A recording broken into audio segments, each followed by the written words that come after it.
ഇന്ന് രാത്രിയിലെ തിരുവചന ചിന്തയ്ക്ക് ആധാരമായി തിരുവെഴുത്തിൽ നിന്ന് ഒരു വേദഭാഗം നമുക്ക് മൈക്കിൽ കൂടെ വായിച്ച് കേൾക്കേണ്ടതുണ്ട്. അപ്പോസ്തല പ്രവൃത്തി എന്ന പുസ്തകത്തിൽ 2-ാം അധ്യായം അതിൻ്റെ ഏറ്റവും ഒടുവിലത്തെ വേദഭാഗം ഇപ്പോൾ കർത്താവിൻ്റെ ദാസന്മാർ മൈക്കിലൂടെ വായിച്ച് നമ്മെ കേൾപ്പിക്കും. പ്രാർത്ഥനയോടെ നമുക്ക് ശ്രവിക്കാം. പ്രവൃത്തി 2-ാം അധ്യായം അതിൻ്റെ ഒടുവിലത്തെ വചനഭാഗം നമുക്ക് വായിച്ച് കേൾക്കാം. ഒരുമനപ്പെട്ട് ദിനം പ്രതി ദൈവാലയത്തിൽ കൂടി വരികയും വീട്ടിൽ അപ്പം നുറുക്കിക്കൊണ്ട് ഉല്ലാസവും ഹൃദയപരമാർത്ഥതയും പൂണ്ട് ഭക്ഷണം കഴിക്കുകയും ദൈവത്തെ സ്തുതിക്കുകയും സകല ജനത്തിന്റെയും കൃപ അനുഭവിക്കുകയും ചെയ്തു. അടുത്ത വാക്ക്, കർത്താവ് രക്ഷിക്കപ്പെടുന്നവരെ ദിനം പ്രതി സഭയോട് ചേർത്തുകൊണ്ടിരുന്നു. മതി. അവിടെ ഇന്ന് രാത്രി ചിന്തയ്ക്കായി ഞാൻ ആശിക്കുന്നത് ഒടുവിലായി വായിച്ച ചെറിയ ഭാഗമാണ്. കർത്താവ് രക്ഷിക്കപ്പെടുന്നവരെ ദിനം പ്രതി സഭയോട് ചേർത്തുകൊണ്ടിരുന്നു എന്നാണ്. ഇതൊരു ആത്മീയ ഭാഷയാണ്. പുറത്തു നിൽക്കുന്ന ആളുകൾക്ക് ഇത് എത്രത്തോളം ഗ്രഹിക്കാൻ കഴിയും എന്നെനിക്കറിയില്ല. അതുകൊണ്ട് പരമാവധി മറ്റുള്ളവർക്ക് കൂടി മനസ്സിലാകുന്ന നിലയിൽ സംസാരിക്കണമെന്നാണ് ആശിക്കുന്നത്.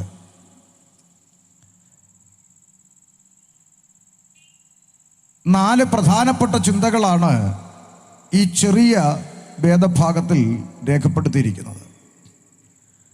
അതിലേറ്റവും പ്രധാനപ്പെട്ടതും ഗൗരവമുള്ളതുമായ ഒന്നാമത്തെ ചിന്ത, ദിനം പ്രതി സഭയിൽ ആത്മാക്കൾ വന്നുകൊണ്ടിരിക്കുന്നു എന്നുള്ളതാണ്. ഈ സഭ എന്ന് പറയുമ്പോൾ കള്ളിക്കാട് ഉള്ള അല്ലെങ്കിൽ തിരുവനന്തപുരത്തുള്ള പ്രാർത്ഥിക്കുന്ന ആളുകൾ കൂടി വരുന്ന ഏതെങ്കിലും ഒരു പ്രത്യേകമായ പർട്ടിക്കുലറായിട്ടുള്ള ഒരു കെട്ടിടത്തെ ഉദ്ദേശിച്ചല്ല വേദപുസ്തകം സഭ എന്നതുകൊണ്ട് അർത്ഥമാക്കുന്നത്. ലോകത്തിൻ്റെ നാനാഭാഗങ്ങളിൽ ചിതറിക്കിടക്കുന്ന വീണ്ടെടുക്കപ്പെട്ടതായ ദൈവകുഞ്ഞുങ്ങളുടെ കൂടിവരവ്, ഒന്നുകൂടി പറഞ്ഞാൽ രക്ഷിക്കപ്പെട്ടവരുടെ കൂട്ടം. ആ കൂട്ടത്തിലേക്ക് ദിനം പ്രതി ആത്മാക്കൾ കടന്നു വന്നുകൊണ്ടേയിരിക്കുന്നു എന്നുള്ളതാണ് സത്യം. ഒന്നുകൂടി പറഞ്ഞാൽ ഓരോ ദിവസങ്ങളിലും ഓരോ ഭാഗങ്ങളിലും എണ്ണമറ്റ ആളുകളാണ് യേശുക്രിസ്തുവിനെ കർത്താവിൻ രക്ഷിതാവുമായി സ്വീകരിച്ചു കൊണ്ടേയിരിക്കുന്നത്. ഞാൻ ചില നാളുകൾക്ക് മുമ്പ് നോർത്ത് ഇന്ത്യയുടെ ഭാഗങ്ങളിൽ ഛത്തീസ്ഗഡ്, ഒറീസ തുടങ്ങിയ പ്രദേശങ്ങളിൽ കടന്നുപോയപ്പോൾ അവിടെ സുവിശേഷ വേല ചെയ്യുന്ന ദേവദാസന്മാരുടെ അടുക്കലൊക്കെ കടന്നു ചെല്ലുമ്പോൾ ഒറ്റ ദിവസം ഒറ്റ തടാകത്തിൽ 300, 350, 400 ഒക്കെ സ്നാന ശുശ്രൂഷകളാണ് ഒറ്റ ദിവസം നടന്നുകൊണ്ടിരിക്കുന്നത്. ഒരു സ്ഥലത്തെ മാത്രം കാര്യമാണ് പറഞ്ഞത്. അങ്ങനെ ലോകത്തിൻ്റെ നാനാഭാഗങ്ങളിൽ അനേക ആളുകൾ യേശു ക്രിസ്തുവിലേക്ക് കടന്നു വന്നുകൊണ്ടിരിക്കുകയാണ്. അതാണ് ഇവിടെ വായിച്ച വേദഭാഗത്തിലെ ഒരു ഭാഗം, ദിനം പ്രതി സഭയോട് ചേർത്തുകൊണ്ടിരുന്നു. രണ്ടാമത്തെ ചിന്ത, ആരാണ് സഭയിൽ ആത്മാക്കളെ കൊണ്ടുവരുന്നത് എന്നുള്ളതിൻ്റെ ഉത്തരം ആ വാക്യത്തിലുണ്ട്. അതാണ് നമ്മൾ തുടങ്ങിയത്. കർത്താവ് രക്ഷിക്കപ്പെടുന്നവരെ ദിനം പ്രതി സഭയോട് ചേർത്തുകൊണ്ടിരുന്നു എന്നാണ്. അപ്പോൾ സഭയിൽ ആത്മാക്കളെ കൊണ്ടുവരുന്നത് ആരാണ് എന്ന ചോദ്യത്തിന് കൃത്യമായി വേദപുസ്തകത്തിൽ ഉത്തരം എഴുതിയിരിക്കുന്നു. കർത്താവാണ് സഭയിൽ ആത്മാക്കളെ കൊണ്ടുവരുന്നത്. ഇത് ചില ആളുകൾക്ക് അറിയാത്തതുകൊണ്ടാണ് അവർ ഉപദേശിമാരെ തല്ലാൻ നടക്കുന്നത്. അവരുടെ വിചാരം ഉപദേശിമാരെ തല്ലിയ ഈ പരിപാടി അവസാനിക്കുമെന്ന. എന്തൊരു മണ്ടത്തരുവാ! ഉപദേശിമാരെ തല്ലിയ ഉപദേശിമാരെ ആശുപത്രിയിലാവും, കർത്താവ് ആത്മാക്കളെ കൊണ്ടുവന്നുകൊണ്ടേയിരിക്കും. കാലം എത്ര ഇത് തുടങ്ങിയിട്ട് അല്ലേ? എത്രയോ കാലങ്ങളായി ഓരോ കൺവെൻഷൻ കഴിയും തോറും അനേക ആയിരങ്ങൾ യേശുക്രിസ്തുവിലേക്ക് വന്നുകൊണ്ടേയിരിക്കുകയാണ്. ഞാൻ ചില മാസങ്ങൾക്ക് മുമ്പ് കോട്ടയത്ത് കാനം എന്ന് പറഞ്ഞ സ്ഥലത്ത് പ്രസംഗിക്കാൻ പോയി. കോട്ടയം കാനം. അവിടെ പ്രസംഗം കഴിഞ്ഞ് ഭക്ഷണം കഴിക്കാൻ ഇരിക്കുമ്പോൾ ഒരു ചെറുപ്പക്കാരൻ എൻ്റെ അരികിലേക്ക് വന്നു. ഒന്ന് പരിചയപ്പെടാൻ വന്നതാണ്. ഞാൻ പറഞ്ഞു സന്തോഷം. എന്നെ വല്ല പരിചയമുണ്ടോ എന്ന് അദ്ദേഹം ചോദിച്ചു. ഞാൻ പറഞ്ഞു എനിക്കത്ര ഓർമ്മ കിട്ടുന്നില്ല, സഹോദരൻ പറഞ്ഞാട്ടെ എന്ന് പറഞ്ഞു. അപ്പം അദ്ദേഹം പറഞ്ഞു എന്നെ ഓർമ്മ കാണാൻ സാധ്യതയില്ല, കാരണം നമ്മൾ തമ്മിൽ കണ്ടിട്ടില്ല, പക്ഷേ കേട്ടിട്ടുണ്ടാകും എന്ന് പറഞ്ഞു. ഞാൻ പറഞ്ഞു എന്താ പറഞ്ഞാട്ടെ. അദ്ദേഹം പറയുക, ചില വർഷങ്ങൾക്ക് മുമ്പ് ഈ റാന്നി പാലത്തിൽ ഒരു ഉപദേശിയുടെ കയ്യിൽ നിന്ന് ബൈബിള് പിടിച്ചു വാങ്ങി വലിച്ചു കീറി തീയിട്ട് കത്തിച്ചത് സംഭവം കേട്ടിട്ടുണ്ടോ എന്ന് ചോദിച്ചു. ഞാൻ പറഞ്ഞു കേട്ടിട്ടുണ്ട്. ആ കത്തിച്ച പുള്ളി ഞാനാണ്. ഇപ്പം ഞാൻ ഈ പുസ്തകം ചുമക്കുകയാണെന്ന്. മനസ്സിലായോ? ഒരു കാലഘട്ടത്തിൽ സുവിശേഷം അലർജിയായിരുന്ന, സുവിശേഷം വിരോധമായിരുന്ന എത്ര ആളുകൾ ഈ തിരുവനന്തപുരത്ത് നിങ്ങൾക്കറിയാമോ, പൗഡിക്കോണം എന്ന് പറഞ്ഞ സ്ഥലത്ത് ഒരു IPC സഭയുടെ പാസ്റ്ററുണ്ട്. പൗഡിക്കോണം IPCയുടെ പാസ്റ്റർ ശിവകുമാർ, കുളത്തൂപ്പുഴക്കാരനാണ്. ഇതൊക്കെ എന്തിനാ പറയുന്നത് വെച്ചാൽ ചില ആളുകൾ പറയും ചുമ്മാ പറയും, അല്ലല്ല, ശിവകുമാർ കുളത്തൂപ്പുഴക്കാരനാണ്. കുളത്തൂപ്പുഴ അസംബ്ലീസ് ഓഫ് ഗോഡ് സഭയിലെ ആരാധന നടക്കുമ്പോൾ അടുത്തുള്ള വായനശാലയിൽ പോയിരുന്ന് കൊട്ടിപ്പാടി ഗാനമേള നടത്തി ആലയത്തിൻ്റെ ഗേറ്റ് പിടിച്ച് കുലുക്കി കല്ല് പറക്കി എറിഞ്ഞ ശിവകുമാർ എന്ന IPCയുടെ പാസ്റ്ററാണ്. ഞാൻ പറഞ്ഞത്, സഭയിൽ ആത്മാക്കളെ കൊണ്ടുവരുന്നത് ഉപദേശിമാരല്ല. ഞങ്ങളുടെ ഉത്തരവാദിത്വം സുവിശേഷം പറയുക എന്നുള്ളതേ ഉള്ളൂ. ഇത് കേൾക്കുന്ന മുഴുവൻ ആളുകളും ഇതിൻ്റെ പിന്നാലെ വന്നുകൊണ്ടിരിക്കുകയൊന്നുമല്ല. കർത്താവ് ആകർഷിക്കുന്നവരെ കൃത്യമായി ദൈവസഭയിലേക്ക് കൊണ്ടുവന്നുകൊണ്ടേയിരിക്കും. ഇപ്പം 2 ചിന്ത ഞാൻ അങ്ങ് വിട്ടു. ഒന്ന്, ദിവസം പ്രതി ആത്മാക്കൾ കർത്താവിനെ അറിയുന്നു. 2, ആരാണ് ആത്മാക്കളെ കൊണ്ടുവരുന്നത്? കർത്താവ്. മൂന്നാമത്തൊരു ചിന്ത, കർത്താവ് ആരെയാണ് സഭയിലേക്ക് കൊണ്ടുവരുന്നത് എന്ന ചോദ്യത്തിൻ്റെ ഉത്തരവും ആ വാക്യത്തിലുണ്ട്. കർത്താവ് രക്ഷിക്കപ്പെടുന്നവരെ ദിനം പ്രതി സഭയോട് ചേർത്ത് കൊണ്ടുവരും. ആ വാക്ക് നിങ്ങളൊന്ന് ശ്രദ്ധിക്കണം. ഈ ഉപദേശിമാരുടെ അല്ലെങ്കിൽ പെന്തക്കോസുകാരുടെ ഒരു വാക്കാണ് രക്ഷിക്കപ്പെടുക. അപ്പം ഇത് ചില ആളുകൾക്ക് തെറ്റിദ്ധാരണ ഉളവാക്കുന്ന വാക്കാണ്. ഈ രക്ഷിക്കപ്പെടുക എന്ന് പറഞ്ഞാൽ ചില ആളുകൾ വിചാരിക്കുന്നത് രക്ഷപ്പെടുക എന്നാണ്. ഇത് രണ്ടും രണ്ടാണ്. കർത്താവ് സഭയിലേക്ക് കൊണ്ടുവരുന്നത് ആരെയാണെന്നാണ് വായിച്ചത്? രക്ഷിക്കപ്പെട്ടവരെയാണ്. എന്നാൽ വേറെ ചില ആളുകൾ പള്ളിയിൽ പ്രാർത്ഥനയ്ക്ക് വരും. അതെന്തിനാ വരുന്നത്? രക്ഷപ്പെടാൻ വരുന്നതാണ്. നിങ്ങൾ കേട്ടിട്ടില്ലേ? ചില ആളുകൾ പറയും, എടി അറിഞ്ഞില്ലേ എടിയോ സുമതി പെന്തിക്കോസിൽ പോയി രക്ഷപ്പെട്ടു. ആണോ? പിന്നെ രമണിയും പോയി രക്ഷപ്പെട്ടല്ലോ എന്ന് പറയും. അപ്പം ചില ആളുകളുടെ ചിന്ത പെന്തക്കോസിൽ പോയാൽ രക്ഷപ്പെടാമെന്നാണ്. അങ്ങനെ വിചാരിച്ചിരിക്കുന്ന ആളുകളുണ്ട്. എൻ്റെ പൊന്നു മനുഷ്യന്മാരെ, നിങ്ങൾ ആരും അങ്ങനെ തെറ്റിദ്ധരിക്കല്ലേ. അങ്ങനൊന്നും ആരും തെറ്റിദ്ധരിക്കരുത്.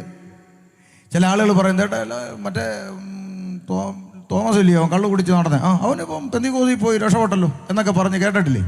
ഇപ്പോൾ വാസ്തവത്തിൽ ഇത് കേൾക്കുമ്പോൾ ചില ആളുകളുടെ ചിന്ത ഈ പ്രാർത്ഥനയ്ക്ക് പോകുമ്പം ആളുകൾ എന്താണ്ടൊക്കെ പൈസയൊക്കെ കൊടുത്ത് ഇവരെ സെറ്റാക്കും. അങ്ങനൊന്നും അല്ല. സംഭവം വേറെ ഒന്നും അല്ല.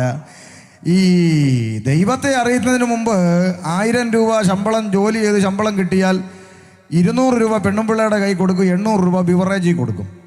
എന്നിട്ട് വൈകുന്നേരത്ത് വന്ന് ബാക്കി 200 കൂടെ മേടിച്ചുകൊണ്ട് ഇതായിരുന്നു ജോലി. അങ്ങനെ ഇരുന്നയാൾ ദൈവത്തെ അറിഞ്ഞു കഴിഞ്ഞപ്പോൾ ഈ കുടിയും വലിയും വേണ്ടാത്ത പരിപാടിയൊക്കെ നിർത്തി 1000 രൂപയ്ക്ക് ജോലി ചെയ്താൽ 800 രൂപ ഭാര്യയുടെ കൊടുക്കും, 200 രൂപ വട്ടച്ചെലവിനെടുക്കും. അപ്പം ജീവിത ശൈലി അങ്ങ് മാറിയപ്പം വീടൊക്കെ ഇച്ചിരി മോടി പിടിച്ചു, ഇച്ചിരി നല്ല ജീവിതമൊക്കെ ഉണ്ടായി, നല്ല തുണിയൊക്കെ ധരിക്കാൻ തുടങ്ങി. അപ്പോഴാണ് മറ്റവൻ പറയുന്ന പെന്തിക്കോസിൽ പോയി രക്ഷപ്പെട്ടു.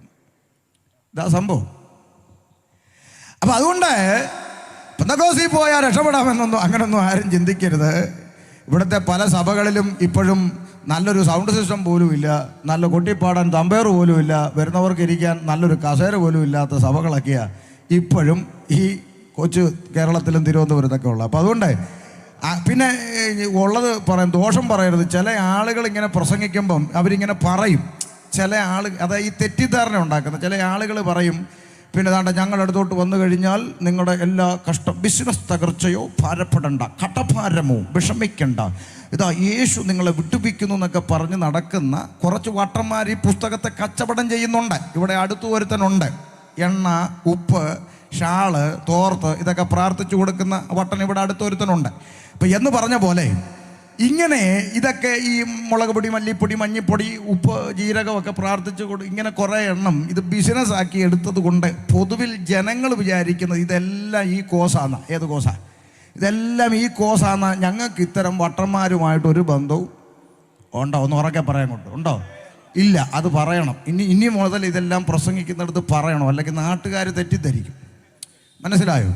അപ്പോൾ ഈ കുറേ പേര് ഇങ്ങനെ സ്റ്റേജ് കെട്ടി വെച്ചിട്ട് കയറി നിന്നിട്ട് പറയും ചേച്ചിയുടെ പല്ലിൻ്റെ പോട് യേശു അടക്കിയ. ഇത് കേൾക്കുമ്പം നാട്ടുകാർ വിചാരിക്കുന്ന യേശു ഇപ്പോൾ ലാടവൈദ്യര, നടുവേദന, പല്ലുവേദന, ഉളുക്ക്, പിരിപ്പ്, തരിപ്പ്, കൊട്ടൻ ചുക്കാതി പരിപാടിയാണ് അപ്പം ഇങ്ങനെ ജനങ്ങളുടെ മുമ്പിൽ കർത്താവിൻ്റെ നാമത്തെ ദുഷിപ്പിക്കുന്ന കുറച്ച് കച്ചവടക്കാരുണ്ട്. ദോഷം പറയരുത്, അവർ ഈ കച്ചവടം നടത്തിയത് കൊണ്ട് അവരെല്ലാം രക്ഷപ്പെട്ടു അല്ലേ? അപ്പനും മോനും എല്ലാം. ഇപ്പം അപ്പനേക്കാളും വലിയ കള്ളനായിട്ട് മോൻ വന്നിരിക്കുക. അപ്പം ഇങ്ങനെ ഉള്ള പരിപാടികളൊക്കെ ഇവിടെ നടക്കുന്നുള്ളത് കൊണ്ട് പൊതുജനം തെറ്റിദ്ധരിക്കാതിരിക്കാൻ വേണ്ടി ഈ കൺവെൻഷൻ നടത്തുന്ന ഈ കുറച്ച് സാധുക്കളായ ദൈവദാസന്മാരും ഞങ്ങളെല്ലാം അഭിമാനത്തോടെ പറയുകയാണ്, പെന്തിക്കോസി വന്നാൽ രക്ഷപ്പെടുമെന്നോ കാറും വീടും ലോറിയും തരാമെന്നും പറഞ്ഞു ഒന്നും ആരും ഞങ്ങളുടെ അടുക്കലേക്ക് വരരുത്. അത്തരം ഒരു വാഗ്ദാനങ്ങളും തരാനില്ല. പിന്നെന്താണെന്ന് ചോദിച്ചാൽ, ദൈവസഭയോട് കർത്താവ് ചേർക്കുന്ന ആത്മാക്കൾ രക്ഷപ്പെടാൻ വരുന്നവരല്ല, രക്ഷിക്കപ്പെടുന്നവരാണ്. എന്താ ഇത് രണ്ടും തമ്മിലുള്ള അർത്ഥം, അതിൻ്റെ വ്യത്യാസം എന്ന് ചോദിച്ചാൽ, പിന്നെ നാട്ടിൽ ചുമ്മാ ജോലിക്കും കൂലിക്കും പോകാതെ നടന്ന ഒരുത്തനുണ്ടായിരുന്നു. അവനെ ഇങ്ങനെ ആളുകളെല്ലാം പറഞ്ഞു, അവൻ ഇച്ചിരി കിളി പോയ കേസാണ് കേട്ടോ, അവന് ചെറിയ വട്ടൊക്കെ ഉണ്ടെന്നൊക്കെ പറഞ്ഞ് ഒരുത്തനെ കളിയാക്കിയിട്ടിരുന്നു. ഈ കളിയാക്കിയിട്ടിരുന്ന് കുറച്ചു കാലം കഴിഞ്ഞപ്പോൾ അമേരിക്കയിൽ നിന്നൊരു പെണ്ണ് നാട്ടിൽ വന്ന് ഇവനെ കല്യാണം കഴിച്ച് ഇവനെ കൊണ്ടങ്ങ് അമേരിക്ക പോയി. ഇപ്പം മുഴുവൻ ആളുകളും പറയുകയാണ്, ഒരു വാക്ക് പറയാം, അതോടെ ചാക്കോ രക്ഷപ്പെട്ടെന്ന്. എങ്ങനെ ചാക്കോ രക്ഷപ്പെട്ടെന്ന് കണ്ടോ? അയ്യോ, അമേരിക്കയിൽ പോയി ചാക്കോ രക്ഷപ്പെട്ടെന്ന് പറഞ്ഞു. കാമേൻ 6 മാസം കഴിഞ്ഞപ്പോൾ പെണ്ണും ചെറുക്കനും നാട്ടിൽ ലീവിന് വന്ന് തിരുവനന്തപുരത്ത് വന്ന് എയർപോർട്ടിൽ നിന്ന് കാറെടുത്ത് അവൻ നാട്ടിലേക്ക് പോകുന്ന വഴി കാറ് മറ്റൊരു വണ്ടിയുമായി കൂട്ടിയിടിച്ചിട്ട് ചാക്കോ ICU യൂണിറ്റിൽ അഡ്മിറ്റായി കിടക്കുമ്പോൾ നേരത്തെ പറഞ്ഞ ആളുകളെല്ലാം ICUവിൻ്റെ പുറത്ത് വന്നിട്ട് ചോദിക്കുകയാണ്, ചാക്കോ രക്ഷപ്പെടുവോ? അപ്പം മുമ്പ് ഇവരല്ലേ പറഞ്ഞ രക്ഷപ്പെട്ടെന്ന്. അപ്പം ഈ രക്ഷിക്കപ്പെടുക എന്ന് പറയുമ്പോൾ ഒരു കാര്യം മനസ്സിലാക്കണം. ഈ ലോകത്തിലെ എന്തെങ്കിലും നന്മകളോ സമ്പാദ്യങ്ങളോ ഭൗതികമായ അനുഗ്രഹങ്ങളോ ഒക്കെ പ്രാപിച്ചിട്ട് രക്ഷപ്പെടുന്ന കാര്യത്തെക്കുറിച്ചല്ല ബൈബിള് പറയുന്നത്. ബൈബിള് രക്ഷിക്കപ്പെടുക എന്ന് പറഞ്ഞാൽ പാപത്തിൽ നിന്ന് മോചനം പ്രാപിക്കുക എന്ന അർത്ഥത്തിലാണ് ദൈവത്തിൻ്റെ വചനം രക്ഷിക്കപ്പെടുക എന്ന് പറയുന്നത്. പാപമോചനം പ്രാപിക്കുക. അതെന്തിനാ പാപമോചനം പ്രാപിക്കുന്നത്? അതാണ് ഇന്നലെ രാത്രി വളരെ ലളിതമായിട്ട് ഇവിടെ സംസാരിച്ചുകൊണ്ടിരുന്നത്.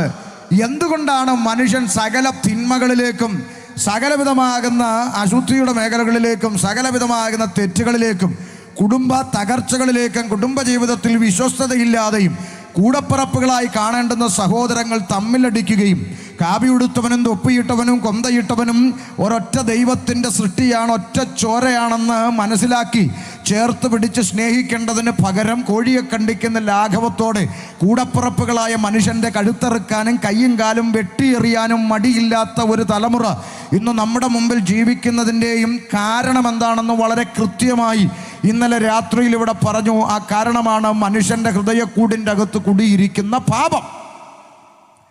മനുഷ്യൻ പാപിയാണ്, പാപത്തിലാണ് എന്ന് പറയുന്ന ചിന്ത ഇന്നലെ വളരെ കൃത്യമായി സവിസ്തരം ഒരു കൊച്ചുകുഞ്ഞിന് മനസ്സിലാകുന്ന നിലയിൽ ഇവിടെ സംസാരിച്ച് കഴിഞ്ഞിരിക്കുകയാണ്.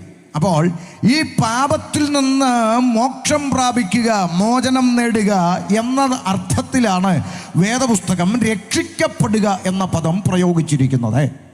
മനസ്സിലായി എന്ന് ഞാൻ ദൈവത്തിൽ വിശ്വസിക്കുന്നു. അപ്പോൾ രക്ഷിക്കപ്പെടുന്നവരെ നാലാമത്തെ ചിന്ത സഭയോട് ചേർത്തു എന്നാണ്. എന്താണ് ഈ സഭ? ഇന്ന് രാത്രിയിലെ ധ്യാനത്തിൻ്റെ പ്രധാന ചിന്ത ഏതാണ്? ഈ സഭ എന്താണ്? ഈ സഭ എന്നാണ് ചിന്തിക്കുവാനായിട്ട് ആശിക്കുന്നത്. ഇന്നലെ നമ്മൾ ചിന്തിച്ചു നിർത്തിയത് മനുഷ്യൻ പാപിയാണ് എന്നും പാപത്തിൽ വീണുപോയ മനുഷ്യവർഗത്തെ രക്ഷിപ്പാനാണ് യേശുക്രിസ്തു ലോകത്തിലേക്ക് വന്നത് എന്നുമാണ് ഇന്നലെ രാത്രിയിൽ നമ്മൾ ചിന്തിച്ചു നിർത്തിയത്. ഇനി അവിടുന്ന് അങ്ങോട്ട് പാപമോചനം മനുഷ്യൻ എങ്ങനെ സാധ്യമാകും? പാപം മോചിച്ച് കിട്ടിയില്ലെങ്കിൽ ഇപ്പോൾ എന്നാ പറ്റാനാ? പാപിയായി ജീവിച്ചത് കൊണ്ട് ഇപ്പോൾ ഇവിടെ വേറെ എന്തെങ്കിലും കുഴപ്പമുണ്ടോ? ഇവിടെ ജീവിക്കാൻ പറ്റത്തില്ലേ ഇന്ത്യ മഹാരാജ്യത്ത്? വേറെ എന്തെങ്കിലും കുഴപ്പമുണ്ടോ? ഇങ്ങനെയൊക്കെ ചിന്തിച്ച് ഞങ്ങളൊക്കെ പാപിയാണെന്ന് ഇരിക്കട്ടെ, ഇനിയിപ്പോൾ എന്നാ പറ്റാനാ? അങ്ങനെയൊക്കെ ചോദിക്കുന്ന അനേക ചോദ്യങ്ങളുണ്ട്, ചിന്തകളുണ്ട്. പല ആളുകൾക്കും അങ്ങനെയല്ല, ഇതിൽ നിന്നൊരു മോക്ഷം നേടണം എന്ന് ആശയുണ്ട്, ആഗ്രഹമുണ്ട്. അതുകൊണ്ടാണല്ലോ മനുഷ്യൻ ഇന്നും 2024 കമ്പ്യൂട്ടർ യുഗത്തിൽ കണ്ടുപിടുത്തങ്ങളും ടെക്നോളജികളും ശാസ്ത്രവും സയൻസും എല്ലാം ഇത്രയധികം വളർന്നിട്ടും ഇന്നും മനുഷ്യൻ ഈശ്വരന്മാരെ തേടി ഓടുന്നതും നേർച്ച കാഴ്ച കഴിക്കാൻ ഓടുന്നതും പുണ്യകർമ്മ ക്രിയാദികൾ നടത്തുന്നതും യാത്രകൾ തീർത്ഥയാത്രകൾ ചെയ്യുന്നതും എല്ലാം മോക്ഷം പ്രാപിക്കാൻ വേണ്ടിയാണല്ലോ, ഈശ്വര കടാക്ഷത്തിന് വേണ്ടിയാണല്ലോ മനുഷ്യൻ ഓടുന്നത്. അത് പ്രായ വ്യത്യാസമില്ലാതെ, സമ്പത്ത് വ്യത്യാസമില്ലാതെ, ഓടിക്കാറുള്ളവനും ഓടിപ്പോകുന്നവനും നടന്നു പോകുന്നവനും സമ്പത്തുള്ളവനും സമ്പത്തില്ലാത്തവനും ദരിദ്രനും ആരോഗ്യമുള്ളവനും ആരോഗ്യമില്ലാത്തവനും ആണും പെണ്ണും എന്നിങ്ങനെ വ്യത്യാസമില്ലാതെ മനുഷ്യൻ ഈശ്വരന്മാരെ തേടി സഞ്ചരിക്കുന്നത് എന്തിനാ? ഒരു മോക്ഷം വേണം എന്നാശിച്ചുകൊണ്ട് തന്നെയാണ്. മോക്ഷത്തിനായി കൊതിക്കുന്നൊരു മനസ്സ് മനുഷ്യൻ്റെ ഹൃദയത്തിൻ്റെ അകത്തുണ്ട്. കാരണം പാപമെന്ന് പറയുന്ന വിപത്തവനെ വിഴുങ്ങിയിരിക്കുന്ന കാലം മുതൽ ഒരു മോക്ഷം മനുഷ്യൻ്റെ ഹൃദയം കൊതിച്ചിട്ടുണ്ട്. ആ മോക്ഷം മനുഷ്യൻ ആശിക്കുന്നുണ്ട്. അപ്പോൾ പാപത്തിൽ വീണുപോയ മനുഷ്യവർഗത്തെ രക്ഷിച്ചെടുപ്പാൻ ഈ സൃഷ്ടാവായ പടച്ചവൻ, സൃഷ്ടാവ് ഈശ്വരൻ, ദൈവമെന്ന് പറയുന്ന ഈ പ്രപഞ്ചത്തെ, അണ്ടഘടാകത്തെ മുഴുവൻ സൃഷ്ടിച്ച മഹാദൈവം, ഈ ദൈവം മനുഷ്യവർഗത്തെ പാപത്തിൽ നിന്ന് രക്ഷിപ്പാൻ മുന്നോട്ട് വെച്ച പദ്ധതികൾ എന്തൊക്കെയാണ് എന്ന് പ്രാരംഭത്തിൽ ഒന്ന് ചിന്തിക്കുവാൻ ആശിക്കുകയാണ്. വിശുദ്ധ വേദപുസ്തകത്തിൻ്റെ അടിസ്ഥാനത്തിൽ ഞാൻ ഇന്നലെ പറഞ്ഞല്ലോ, മറ്റു പുസ്തകങ്ങളോ മറ്റുള്ള കാര്യങ്ങളൊന്നും പറയാനല്ല നമ്മളിവിടെ നിൽക്കുന്നത്. ഈ പുസ്തകം ജനത്തോട് എന്താണ് പഠിപ്പിക്കുന്നതെന്ന് പറഞ്ഞു കൊടുക്കാൻ വേണ്ടിയാണ്. അപ്പോൾ ഈ പുസ്തകപ്രകാരം പാപത്തിൽ വീണുപോയ മനുഷ്യവർഗത്തെ രക്ഷിച്ചെടുപ്പാൻ ദൈവം മുന്നോട്ട് വെച്ച ഒന്നാമത്തെ പദ്ധതി എന്ന് പറയുന്നത്, നാം കാണുന്നത് പാപത്തിൽ വീണുപോയ മനുഷ്യൻ ഇടങ്കൈ വലങ്കൈ തിരിച്ചറിയാതെ പാപത്തിൻ്റെ പ്രവർത്തികൾ ചെയ്തുകൊണ്ട് മുന്നോട്ട് പോയപ്പോൾ ദൈവം മുന്നോട്ട് വെച്ച ഒന്നാമത്തെ രക്ഷാ പദ്ധതി അല്ലെങ്കിൽ രക്ഷയുടെ പ്രാരംഭ പദ്ധതി എന്ന് പറയുന്നത്, മനുഷ്യർക്ക് ദൈവം ന്യായപ്രമാണം കൊടുക്കുകയാണ് ചെയ്യുന്നത്. ഈ ന്യായപ്രമാണം എന്നുള്ളത് ബൈബിളിൻ്റെ ഭാഷയാണ്. അത് പുറത്തുള്ള സഹോദരങ്ങൾക്ക് പെട്ടെന്ന് മനസ്സിലാകണമെന്നില്ല. അതുകൊണ്ടൊരല്പം വിശദീകരിക്കാം. എന്താണ് ഈ ന്യായപ്രമാണമെന്ന് പുറത്തു കേൾക്കുന്നവർക്ക് മനസ്സിലാകാൻ ബുദ്ധിമുട്ടുള്ളത് കൊണ്ട് ഞാൻ ലളിതമായി ഇങ്ങനെ പറയാം. നാം ഈ ഭൂതലത്തിൽ ഏതെങ്കിലും ഒരു പ്രോഡക്റ്റ് വാങ്ങുമ്പോൾ വാച്ചാകട്ടെ, മൊബൈലാകട്ടെ, ഇവിടെ ഇരിക്കുന്ന ഫാനാകട്ടെ, മൈക്കാകട്ടെ, ബോക്സ് ആകട്ടെ, മൊബൈലോ, അങ്ങനെ എന്ത് ഐറ്റങ്ങളാകട്ടെ നാം കടയിൽ നിന്ന് വാങ്ങുമ്പോൾ അതിൻ്റെ കൂടെ ഒരു ചെറിയ പുസ്തകം സൗജന്യമായി നമുക്ക് കിട്ടാറുണ്ട്. എന്താണ് ആ പുസ്തകം എന്ന് പറഞ്ഞാൽ, ഉപയോഗിക്കേണ്ടുന്ന വിധം എന്നാണ്. യൂസേഴ്സ് മാനുവൽ എന്നതിൻ്റെ അകത്ത് എഴുതിയിരിക്കും. നാട്ടിലുള്ളവർക്കെല്ലാം അറിവുള്ളതാണ്. അതിനിപ്പോൾ വിലപിടിപ്പുള്ളത് തന്നെ വാങ്ങണമെന്നില്ല. മെഡിക്കൽ സ്റ്റോറിൽ പോയി 10 രൂപയുടെ എലിവഷം മേടിച്ചാൽ അതിൻ്റെ അകത്തും ഒരു കുഞ്ഞു പേപ്പർ ചുരുട്ടി മടക്കി വെച്ചിരിക്കുന്നത് നമുക്ക് കാണാം. എന്താ? അത് തുറന്നു നോക്കുമ്പോൾ എഴുതിയിരിക്കുന്നു, കുട്ടികളുടെ അടുക്കൽ വെക്കരുത്, ആഹാരത്തിൻ്റെ അരികിൽ വെക്കരുത്, ഇത് ഇന്ന രീതിയിൽ ഉപയോഗിക്കണമെന്നുള്ള ആ പ്രോഡക്റ്റ് ഉണ്ടാക്കിയ നിർമ്മാതാക്കളായ കമ്പനിക്കാരുടെ നിബന്ധനകളാണ് യൂസേഴ്സ് മാനുവൽ, കാറ്റലോഗ്, ഉപയോഗിക്കേണ്ടുന്ന വിധമെന്ന് പറയും. ഇതുപോലെ മനുഷ്യനെയും നിർമ്മിച്ച, ഭൂതലത്തിൽ സൃഷ്ടിച്ച നിർമ്മാതാവായിരിക്കുന്ന സൃഷ്ടാവ്, ഈ പ്രപഞ്ചത്തിൽ മനുഷ്യനെ ഉണ്ടാക്കിയ, സകലത്തെയും പടച്ചുളവാക്കിയ പടച്ചവൻ, സകലത്തെയും സൃഷ്ടിച്ചുണ്ടാക്കിയ സൃഷ്ടിതാവായ ഈശ്വരൻ, ഈ ദൈവം തൻ്റെ നിർമ്മിതികളായ ദൈവത്തിൻ്റെ സൃഷ്ടിയായ ഈ മനുഷ്യന്മാര് എങ്ങനെ ജീവിക്കണം, എങ്ങനെ ജീവിക്കരുത്, എന്ത് ചെയ്യണം, എന്ത് ചെയ്യരുത്, എന്ത് ചെയ്താൽ ദൈവിക അനുഗ്രഹമുണ്ടാകും, എന്ത് ചെയ്താൽ ദൈവിക കോപമുണ്ടാകും എന്നിങ്ങനെ വളരെ കൃത്യമായി കാറ്റഗറി തിരിച്ചെഴുതിയ ഒരു കാറ്റലോഗ് എന്ന് വേണമെങ്കിൽ പൊതുജനത്തിന് മനസ്സിലാകാൻ വേണ്ടി പറയാം. ഉണ്ടാക്കിയ കമ്പനിക്കാരൻ്റെ നിബന്ധന, മനുഷ്യനെ ഉണ്ടാക്കിയ നിർമ്മാതാവിൻ്റെ നിബന്ധന, മനുഷ്യൻ ഇങ്ങനെയായിരിക്കണം, ദൈവം ഇതാണ് ആഗ്രഹിക്കുന്നത്, ദൈവത്തിന് ഇന്നത് ഇഷ്ടമല്ല, ദൈവം ആഗ്രഹിക്കാത്തത് ഇങ്ങനെയാണ്, ദൈവം ആഗ്രഹിക്കുന്നത് ഇങ്ങനെയാണ് എന്നിങ്ങനെ കാറ്റഗറി തിരിച്ചെഴുതിയ ഒരു പ്രമാണം മോശ മുഖാന്തരം, മോശ എന്ന് പറയുന്ന ദൈവത്താൽ തിരഞ്ഞെടുക്കപ്പെട്ട ഭക്തനായ ഒരു ദൈവദാസന്റെ പക്കൽ ഏൽപ്പിച്ചുകൊണ്ട് ജനത്തോട് കൊടുക്കുവാൻ ദൈവം സൃഷ്ടാവ് പ്രപഞ്ചത്തെ നിർമ്മിച്ചവൻ ഒരു പ്രമാണം കൊടുക്കുന്നതായി വേദപുസ്തകത്തിൽ കാണുന്നു. എന്നാൽ ജനത്തിൻ്റെ സ്വഭാവം വളരെ വ്യക്തമായി വേദപുസ്തകത്തിൽ രേഖപ്പെടുത്തി. ഈ ജനത്തിൻ്റെ സ്വഭാവം, മനുഷ്യൻ്റെ സ്വഭാവം ദൈവത്തെ അനുസരിക്കുന്നതിൽ നിന്ന് വ്യത്യസ്തമായി ഈ പ്രമാണം കയ്യിൽ വെച്ചുകൊണ്ട് അതിന് വിരോധമായി ജീവിക്കുവാൻ തുടങ്ങി മനുഷ്യൻ. ആ പ്രവൃത്തി ഇന്നും മനുഷ്യൻ തുടരുകയല്ലേ? ഒന്ന് ചിന്തിച്ചു നോക്കേ. ഭക്തരായ ആളുകളുടെ വീട്ടിലെല്ലാം ഈ പ്രമാണമില്ലേ? ഏത് വിഭാഗത്തിൽപ്പെട്ടവരായിക്കോട്ടെ, അവരുടെ എല്ലാം വീട്ടിലൊരു വേദഗ്രന്ഥം ഉണ്ടാവില്ലേ? ഒരു ഭക്തിയുള്ള മനുഷ്യൻ്റെ വീട്ടിൻ്റെ അകത്ത് ഒരു പ്രമാണ ഗ്രന്ഥമുണ്ട്. ഭയത്തോടെയൊക്കെ അവരതിനെ കാണുന്നുണ്ടെങ്കിലും പലപ്പോഴും അതിൻ്റെ അകത്ത് ചെയ്തുകൂടാ എന്ന് പറയുന്ന കാര്യങ്ങളൊക്കെ ഇന്നും ലാഘവത്തോടെ ചെയ്തുകൊണ്ടല്ലേ ഈ ആധുനിക കാലഘട്ടത്തിലും മനുഷ്യൻ ജീവിക്കുന്നത്? ഒന്ന് ചിന്തിച്ചു നോക്കേ. നമ്മുടെ നാട്ടിലെ നാട്ടുഭാഷ പറഞ്ഞാൽ ബൈബിൾ വീട്ടിൻ്റെ അകത്തുള്ള എല്ലാ ക്രിസ്ത്യാനികൾക്കും അറിയാം, മദ്യം കഴിക്കുന്നവൻ ദൈവരാജ്യം അവകാശമാക്കത്തില്ല എന്ന് തൻ്റെ വീട്ടിലിരിക്കുന്ന ബൈബിളിൽ ഉണ്ടെന്നറിയാത്ത ഒറ്റ ക്രിസ്ത്യാനി പോലും നമ്മുടെ നാട്ടിലില്ല. പക്ഷേ യേശു ക്രിസ്തുവിൻ്റെ ജനനത്തെ ഓർമ്മിക്കുന്ന ക്രിസ്തുമസ് എന്ന് പറയുന്ന ദിവസം വന്നാൽ ക്രിസ്ത്യാനി ആദ്യം ഓടുന്നത് ബിവറേജിലേക്കാണ്. അപ്പോൾ ഇത് അറിവില്ലാഞ്ഞിട്ട് വല്ലോ ആണോ? അല്ല. അങ്ങനെ സകലവിധമാകുന്ന ആളുകളെയും പഠിച്ചാൽ അവരുടെയൊക്കെ വീട്ടിൻ്റെ അകത്ത് ഒരു ദൈവീക പ്രമാണമായി അവരവർ വിശ്വസിക്കുന്ന ഒരു പുസ്തകം എന്തായാലും ഉണ്ടാകും. എന്നാൽ ഇതുണ്ടായിട്ടും അതിനകത്ത് എന്താണ് സർവേശ്വരനെ ആശിക്കുന്നത്, എന്താണ് ദൈവം ആഗ്രഹിക്കുന്നത്, എന്താണ് ദൈവത്തിന് ഹിതമുള്ളത്, എന്താണ് ദൈവത്തിന് ഇഷ്ടമില്ലാത്തത് എന്നൊന്നും അന്വേഷിക്കുവാനോ ആരായുവാനോ വായിക്കുവാനോ നേരമില്ലാതെ മനുഷ്യൻ എന്താ അവനവന് തോന്നുന്ന നിലയിൽ ജീവിച്ച്, തോന്നുന്നതെല്ലാം ചെയ്ത്, തോന്നുന്നതെല്ലാം പറഞ്ഞ്, തോന്നുന്നതെല്ലാം കാണിച്ച്, തോന്നുന്ന നിലയിൽ ജീവിച്ചിട്ട് വഴിയാത്ര പോകുമ്പോൾ 5 രൂപയോ 10 രൂപയോ വഴിയിലിരിക്കുന്ന ദൈവത്തിന് കൈക്കൂലി കൊടുത്തു കഴിഞ്ഞാൽ ദൈവം എന്നിൽ പ്രസാദിച്ചു, ദൈവത്തിന് ഇഷ്ടം തോന്നി, എൻ്റെ കൂടെ വരും എന്ന് പറഞ്ഞ് അവൻ വഴിയരികിലിരുന്ന് മനുഷ്യനായിരിക്കുന്ന സൃഷ്ടിയുടെ കയ്യിൽ നിന്ന് എന്തെങ്കിലും കിട്ടുവാൻ ഇറന്നു ജീവിക്കുന്ന ഒരു ഭിക്ഷാന്തേഹിയെ പോലെ ഈശ്വരനെ ആക്കി കളഞ്ഞുകൊണ്ട് മനുഷ്യൻ അവൻ്റെ ഇഷ്ടത്തിന് ജീവിക്കുവാൻ ദൈവത്തിന് കൈക്കൂലി കൊടുത്തു തുടങ്ങിയ കാലഘട്ടങ്ങളിൽ ഇന്ന് നമ്മൾ എത്തി നിൽക്കുകയാണ്. എന്തിനാണ്?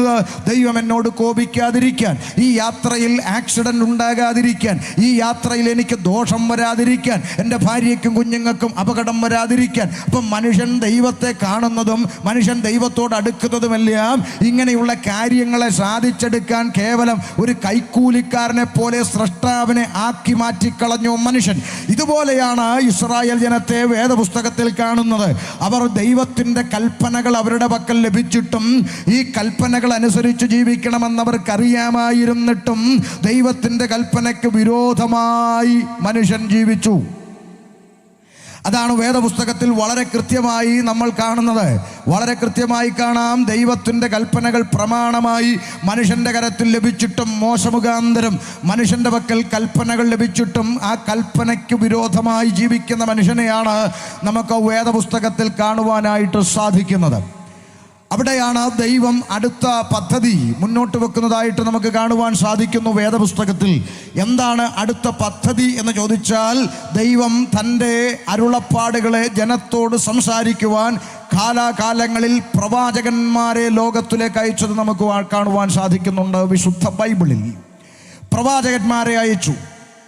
യെശയ്യാവ്, യെരമ്യാവ്, യെഹെസ്കേൽ, ദാനിയേൽ, ഹോശയ്യ, യോവേൽ തുടങ്ങിയ പ്രവാചക ഗണത്തെ കാലങ്ങളായി ലോകത്തിലേക്ക് അയച്ച് ദൈവം ജനത്തോട് സംസാരിക്കുന്നതായി നമുക്ക് കാണാം. തെറ്റിദ്ധരിക്കരുത്. ഈ പ്രവാചകന്മാരെന്ന് ഞാൻ പറയുമ്പോൾ ഇന്ന് നിങ്ങൾ എന്നെ കേട്ടുകൊണ്ടിരിക്കുന്ന ഈ നാട്ടിലുള്ള നാട്ടുകാർ ചിന്തിക്കരുത്, ഇന്ന് നമ്മുടെ കയ്യിലിരിക്കുന്ന ഈ മൊബൈൽ എടുത്ത് ഇങ്ങനെ കുത്തുമ്പോൾ, ഈ മൊബൈൽ എടുത്ത് കുത്തി സോഷ്യൽ മീഡിയയിലേക്ക് പരതി നോക്കുമ്പോൾ പ്രവാചകന്മാരെന്ന പേരിൽ ചില ആളുകൾ നിന്നുകൊണ്ട് ചേച്ചിക്ക് കാലുവേദനയില്ലേ, ചേച്ചിക്ക് പല്ലുവേദനയില്ലേ, നടുവേദനയില്ലെന്ന് എന്നൊക്കെ ചോദിക്കുന്ന ചില അണ്ണന്മാരെ കാണാം. അവരൊന്നുമല്ല വേദപുസ്തകത്തിലെ പ്രവാചകന്മാർ. വേദപുസ്തകത്തിലെ പ്രവാചകന്മാർ ആരുടെയും നടുവേദനയും പല്ലുവേദനയും ഉളുക്കും പിരിപ്പും ധരിപ്പും പ്രവചിക്കാൻ വന്ന കൊട്ടൻ ചുക്കാതിക്കാരല്ല. വേദപുസ്തകത്തിലെ പ്രവാചകന്മാരുടെ ലക്ഷ്യം ദൈവം മനുഷ്യരെക്കുറിച്ച് എന്താഗ്രഹിക്കുന്നുവോ ആ ദൈവത്തിൻ്റെ ഹിതം മനുഷ്യരോട് അറിയിക്കുവാൻ ദൈവത്താൽ അയക്കപ്പെട്ടവരാണ്. ഒന്നുകൂടി പറഞ്ഞാൽ, മനുഷ്യൻ്റെ ഇഷ്ടത്തിനനുസരിച്ച് സംസാരിക്കുന്നവനല്ല ദൈവം, ദൈവത്തിൻ്റെ ഇഷ്ടം മനുഷ്യരോട് അറിയിക്കുക എന്നുള്ളതാണ് പ്രവാചക ദൗത്യത്തിൻ്റെ ലക്ഷ്യം. അതുകൊണ്ടാണ് യെശയ്യാവ് എന്ന് പറയുന്ന പ്രവാചകൻ വന്നിട്ട് ജനത്തോട് ഇങ്ങനെ വിളിച്ചു പറഞ്ഞു, വരുവിൻ, നമുക്ക് തമ്മിൽ വാദിക്കാം. നിന്റെ പാപങ്ങൾ കടും ചുവപ്പായിരുന്നാലും അത് ഹിമം പോലെ വെളുപ്പിക്കാം, രക്താംബരം പോലെ ചുവന്നിരുന്നാലും അത് പഞ്ഞിനൂല് പോലെ ആക്കി തീർക്കാൻ കഴിയുന്ന ഒരു ദൈവമുണ്ട്. ആ ദൈവത്തിങ്കലേക്ക് വരണം എന്ന് യെശയ്യാവ് എന്ന് പറയുന്ന പ്രവാചകൻ ജനത്തോട് ആഹ്വാനം ചെയ്തു. എന്നാൽ ജനം പാപത്തെ വിട്ടുതിരിയാൻ തയ്യാറായിരുന്നില്ല. ഇന്നും അങ്ങനെയാണ്. കുടിക്കുന്നത് തെറ്റാണെന്ന് സകല തലമുറകൾക്കും അറിയാം. പക്ഷേ വിട്ടുതിരിയാൻ അവർ തയ്യാറല്ല. കഞ്ചാവടിക്കുന്നതും കള്ളു കുടിക്കുന്നതും ലഹരിക്ക് അടിമപ്പെടുന്നതും തെറ്റാണെന്ന് ഇവിടുത്തെ സകല മനുഷ്യന്മാർക്കും അറിയാം. പക്ഷേ അവർ അത് വിട്ടുതിരിയാൻ തയ്യാറല്ല. നോക്കൂ, ഒരുത്തനെ കൊല്ലുവാനായി കൊട്ടേഷൻ വാങ്ങി ഒരു കുപ്പി മദ്യവും വാങ്ങി ഉള്ളിലേക്ക് അയച്ചുകൊണ്ട് ഒരു നിരപരാധിയായ അല്ലെങ്കിൽ തൻ്റെ കൂടപ്പിറപ്പായ ഒരു ചെറുപ്പക്കാരൻ്റെ കയ്യോ കാലോ വെട്ടിക്കളയാനായി പുറപ്പെട്ടിറങ്ങുമ്പോൾ തീർച്ചയായിട്ടും അവനറിയാം, ഞാൻ ചെയ്യുന്നത് ഒരു പുണ്യപ്രവൃത്തിയൊന്നുമല്ല, ഈശ്വരൻ കടാക്ഷിക്കുന്ന സർവേശ്വരൻ പ്രസാദിക്കുന്ന മഹത്വകരമായ ഒരു കാര്യമൊന്നുമല്ല ഞാൻ ചെയ്യുന്നതെന്നും നാളെ പോലീസ് അധികാരികൾ എന്നെ പിടിച്ച് അകത്തിട്ട് കുനിച്ചു നിർത്തി കുമ്പിനിട്ട് ഇടിക്കുമെന്നൊക്കെ നന്നായി അറിഞ്ഞിട്ട് തന്നെയാണ് ഇത്തരം പ്രവർത്തനങ്ങൾക്ക് മനുഷ്യൻ പോകുന്നത്. എന്ന് പറഞ്ഞാൽ ഇതൊന്നും തെറ്റാണെന്ന് അറിയാതെ അല്ല മനുഷ്യൻ ചെയ്യുന്നത്. മറിച്ച് ദൈവത്തിൻ്റെ അരുളപ്പാടുകൾക്ക് ചെവി കൊടുക്കാൻ മനസ്സില്ല. അതിന് ഏറ്റവും നല്ല ഒരനുഭവം, ഞാൻ ഒരിക്കൽ ഇതുപോലെ മലപ്പുറം ജില്ലയിൽ കോട്ടക്കൽ എന്ന് പറയുന്ന ഒരു സ്ഥലമുണ്ട്. കോട്ടക്കൽ ബസ് സ്റ്റാൻഡിൻ്റെ ഭാഗത്ത് ഞാൻ റോഡ് സൈഡിൽ നിന്നുകൊണ്ട് ചില മിനിറ്റുകൾ ഇങ്ങനെ പ്രസംഗിക്കുകയാണ്. അപ്പം ഞാൻ കാണുന്നൊരു കാര്യമുണ്ട്, റോഡിൻ്റെ അപ്പുറത്ത്, നാഷണൽ ഹൈവേയുടെ അപ്പുറത്ത് ഒരു ചെറുപ്പക്കാരൻ അവിടെ ഇങ്ങനെ കയ്യും കെട്ടി നിന്ന് പ്രസംഗം കേൾക്കുന്നത് ഞാൻ ശ്രദ്ധിച്ചു. വളരെ നല്ല ആരോഗ്യമുള്ള സൗന്ദര്യമുള്ള യുവകോമളനായ ഒരു ചെറുപ്പക്കാരൻ. ആ ചെറുപ്പക്കാരൻ അവിടെ നിന്നുകൊണ്ട് വചനം കേൾക്കുന്നത് ഞാൻ ഇങ്ങനെ ശ്രദ്ധിക്കുന്നുണ്ട്. അപ്പോൾ ലഹരി എന്ന് പറയുന്ന മദ്യവും കഞ്ചാവും, ലഹരി എന്ന് പറയുന്ന വിപത്ത് മനുഷ്യൻ്റെ ജീവിതത്തിൽ ഉണ്ടാക്കുന്ന പ്രതിസന്ധികളെക്കുറിച്ച് എൻ്റെ പ്രസംഗത്തിൻ്റെ ചില മിനിറ്റുകളിൽ ഞാൻ തൊട്ടുവിട്ടു. അത് കേട്ടുകൊണ്ട് ആ ചെറുപ്പക്കാരൻ അവിടെ നിന്നത്. എന്നാൽ പ്രസംഗം കഴിഞ്ഞപ്പോൾ ആ ചെറുപ്പക്കാരൻ റോഡ് മുറിച്ചെൻ്റെ അടുക്കലേക്ക് നടന്നു വന്നു. അദ്ദേഹം അടുത്തു വരുമ്പോൾ ഞാൻ കാണുന്നു, ആ യൗവനക്കാരനായ ആരോഗ്യമുള്ള സുന്ദരനായ ആ ചെറുപ്പക്കാരൻ്റെ മുഖം, അദ്ദേഹത്തിൻ്റെ കണ്ണുകൾ നിറഞ്ഞ് കലങ്ങിയിരിക്കുന്നത് കണ്ടു. അടുത്തു വന്നു. എന്നോട് അദ്ദേഹം ചോദിച്ചു, സാറേ, എന്നെ ഒന്ന് രക്ഷിക്കാൻ നിങ്ങൾക്ക് കഴിയുമോ എന്നാണ് എന്നോട് ചോദിച്ചത്. ഞാൻ തോളത്ത് ചേർത്ത് പിടിച്ചുകൊണ്ട് ചോദിച്ചു, എന്താണ് സഹോദര, എന്താണ് കാര്യം, എന്താണ് പ്രശ്നം? അദ്ദേഹം എന്നോട് പറയുകയാണ്, എൻ്റെ ഭാര്യ, എൻ്റെ കുഞ്ഞ്, എൻ്റെ കുടുംബം എല്ലാം പോയി സാറേ എന്ന് പറഞ്ഞ് പൊട്ടിക്കരയുന്ന ഒരു ചെറുപ്പക്കാരൻ. നടു റോഡിൽ നാഷണൽ ഹൈവേയിൽ നിന്നുകൊണ്ട് ഒരു ചെറുപ്പക്കാരൻ പൊട്ടിക്കരഞ്ഞു. ഞാൻ അവനെ ചേർത്ത് പിടിച്ചു ചോദിച്ചു, എന്താ സഹോദര, എന്താ സംഭവിച്ചത്, പറയൂ. ഉടനെ അദ്ദേഹം ഇങ്ങനെ പറയുകയാണ്, സാറേ, എനിക്കൊരു കുടുംബമുണ്ട്, 4 വയസ്സുള്ളൊരു പെൺകുഞ്ഞുണ്ട്, നല്ല ഒരു കുടുംബമായിട്ട് ജീവിച്ചതാ. പിന്നെ എന്താ പറ്റിയത്? അദ്ദേഹം ഇങ്ങനെ പറയുക, സാറേ, ഓരോ ദിവസവും വീട്ടിൽ നിന്നിറങ്ങുമ്പോൾ 4 വയസ്സുള്ള എൻ്റെ കുഞ്ഞിൻ്റെ തലയിൽ കൈവച്ചുകൊണ്ട് ഞാൻ എൻ്റെ ഭാര്യയോട് സത്യം ചെയ്യുക, പപ്പയുടെ പൊന്നുമോളാണ്, പപ്പയുടെ ചക്കര വാവയാണ്, പപ്പ ഇനി കുടിക്കത്തില്ലെന്ന് ആണയിട്ട് പറഞ്ഞിട്ട് വീട്ടിൽ നിന്നിറങ്ങും സാറേ. പക്ഷേ വൈകുന്നേരത്ത് ഞാൻ പണി കഴിഞ്ഞ് കവലയിലെത്തുമ്പോൾ കൂട്ടുകാരവിടെ കാത്തു നിൽക്കുക, ഷെയർ ഡളിയ കുപ്പി എടുക്കാമെന്ന് പറഞ്ഞുകൊണ്ട് കൂട്ടുകാർ കാത്തു നിൽക്കുക. പണമില്ലെന്ന് പറഞ്ഞാൽ അത് സാരമില്ല, ഞങ്ങൾ മേടിച്ചു തരാമെന്ന് പറഞ്ഞ് കൂട്ടുകാർ നിൽക്കുക. അങ്ങനെ ഞാൻ അങ്ങ് പെട്ടുപോകും. അങ്ങനെ കള്ളു കുടിച്ചിട്ട് മദ്യം കഴിച്ചിട്ട് വീട്ടിൽ വരുന്ന ഞാൻ, സാറ് കുറച്ചു മുമ്പ് പ്രസംഗിച്ചപ്പോൾ പറഞ്ഞില്ലേ, കാടനാണ്, ചെകുത്താനാണ്, ഭ്രാന്തനാണ്. അതെ, ഞാൻ അങ്ങനെയാണ്. വീട്ടിൽ വന്നിട്ട് എൻ്റെ ഭാര്യയെ ഞാൻ തല്ലാൻ തുടങ്ങി, ഉപദ്രവിക്കാൻ തുടങ്ങി. എൻ്റെ കുഞ്ഞ് കരയുന്നത് പോലും കേൾക്കാൻ നിന്നിട്ടില്ല. എൻ്റെ ഭാര്യ പാവമാണ് സാറേ, അവൾ ഒത്തിരി സഹിച്ചു സാറേ. പക്ഷെ നിവർത്തിയില്ലാതെ വന്നപ്പോൾ അവൾ എൻ്റെ കുഞ്ഞിനെയും എടുത്തുകൊണ്ട് ഇറങ്ങിപ്പോയി. ഇന്ന് ഞാൻ ഒറ്റയ്ക്കാണ്. ഒരു മുഴം കയറിലോ ഒരു കുപ്പി വിഷത്തിലോ ചത്ത് കളയാമെന്ന് ചിന്തിച്ച് ഞാൻ ഈ റോഡിലൂടെ നടക്കുമ്പോഴാണ് താങ്കളുടെ പ്രസംഗം കേട്ട് ഞാൻ അവിടെ നിന്നത്. അവിടം കൊണ്ട് തീർന്നില്ല, അടുത്തൊരു വാക്കാണ് എന്നെ ചിന്തിപ്പിച്ചത്. ആ ചെറുപ്പക്കാരൻ പറഞ്ഞ അടുത്ത വാക്ക് എങ്ങനെയാ? കരഞ്ഞ് അലറി കൂവിക്കൊണ്ട് അവൻ പറയാ, സാറേ, ഒരൊറ്റ പ്രാവശ്യം, ഒരൊറ്റ പ്രാവശ്യം എൻ്റെ ഭാര്യയും കുഞ്ഞിനെയും നിങ്ങൾ ആരെങ്കിലും ഇടപെട്ടൊന്ന് തിരിച്ചു കിട്ടാൻ സാധ്യതയുണ്ടെങ്കിൽ ഈ നശിച്ച കുടിയിൽ നിന്ന്, പറഞ്ഞ കേട്ടോ, ഈ നശിച്ച കുടിയിൽ നിന്ന് ഒന്ന് രക്ഷപ്പെടണമെന്ന് എനിക്ക് ആശയുണ്ട്. ഒരു ചെറുപ്പക്കാരൻ നടുറോഡിൽ നിന്നുകൊണ്ട് നിലവിളിച്ചു പറഞ്ഞ വാചകം ഇന്നും മറക്കാൻ കഴിയാതെ ഓർമ്മയിലുണ്ട്. എന്താ കാരണം? ആഗ്രഹമുണ്ട്, നന്നായി ജീവിക്കണം, കുടുംബത്തെ നോക്കണം, കുഞ്ഞിനെ നോക്കണം, ആഗ്രഹമാണ്. പക്ഷെ ആഗ്രഹിക്കുന്ന പോലെ ജീവിക്കാൻ തനിക്ക് സാധിക്കുന്നില്ല എന്നൊരു ചെറുപ്പക്കാരൻ സമ്മതിക്കുകയാണ്. ഈ കമ്പ്യൂട്ടർ യുഗത്തിൽ എന്തെല്ലാം കണ്ടുപിടുത്തങ്ങളുള്ള നാടാ, എന്തെല്ലാം സിസ്റ്റങ്ങളുള്ള നാടാ. ഭർത്താവ് അറിയാതെ ഭർത്താവിൻ്റെ കുടി നിർത്താൻ ആവുന്ന പണി 58 നോക്കിയിട്ട് ഇന്നും ഗുളിയാൻ കഴിച്ച് അതിൻ്റെ കൂടെ കുടിച്ചുകൊണ്ട് നടക്കുന്ന ചേട്ടന്മാരാ നമ്മുടെ നാട്ടിലുള്ളത്. അപ്പോൾ ഇതെല്ലാം ശ്രമിച്ച് പരാജയപ്പെട്ടിട്ടും ഇതിൽ നിന്നൊന്നും എനിക്ക് രക്ഷപ്പെടാൻ കഴിയുന്നില്ല എന്നൊരു ചെറുപ്പക്കാരൻ പറയുമ്പോൾ നിങ്ങൾ ഓർക്കണം, ഇത് മനുഷ്യൻ്റെ കഴിവ് കൊണ്ട് നടക്കുന്നൊരു കാര്യമല്ല. മനുഷ്യൻ്റെ ഹൃദയക്കൂടിൻ്റെ അകത്ത് കുടിയിരിക്കുന്ന പാപമെന്ന് പറയുന്ന ഇരുട്ടിനെ പറിച്ചെടുത്ത് പുറത്തെറിയാൻ കഴിയുന്ന ഒരു ദൈവിക കരം ഒരുത്തൻ്റെ മേൽ വെളിപ്പെടാതെ അവന് ഈ വിപത്തിൽ നിന്ന് രക്ഷ നേടാൻ കഴിയത്തില്ലെന്നുള്ള യാഥാർത്ഥ്യമാണ് സുവിശേഷം എന്ന നിലയിൽ ഞങ്ങൾ ദേശത്തോട് വിളംബരം ചെയ്തുകൊണ്ടിരിക്കുന്നത്. അതുകൊണ്ട് മാന്യ സഹോദരങ്ങൾ തിരിച്ചറിയണം. ആമേൻ. പ്രവാചകൻ വന്ന് വിളിച്ചു പറഞ്ഞു, വാ ദൈവത്തിൻ്റെ അടുക്കലേക്ക് വാ, നമുക്ക് തമ്മിൽ വാദിക്കാം. ഇപ്പം ചില ആളുകൾ പറയുന്നത് ദൈവമില്ലെന്നാണ്, അല്ലേ? ഇപ്പോഴത്തെ പിള്ളേരെല്ലാം പറയുന്നത് ദൈവമില്ലെന്നാണ്.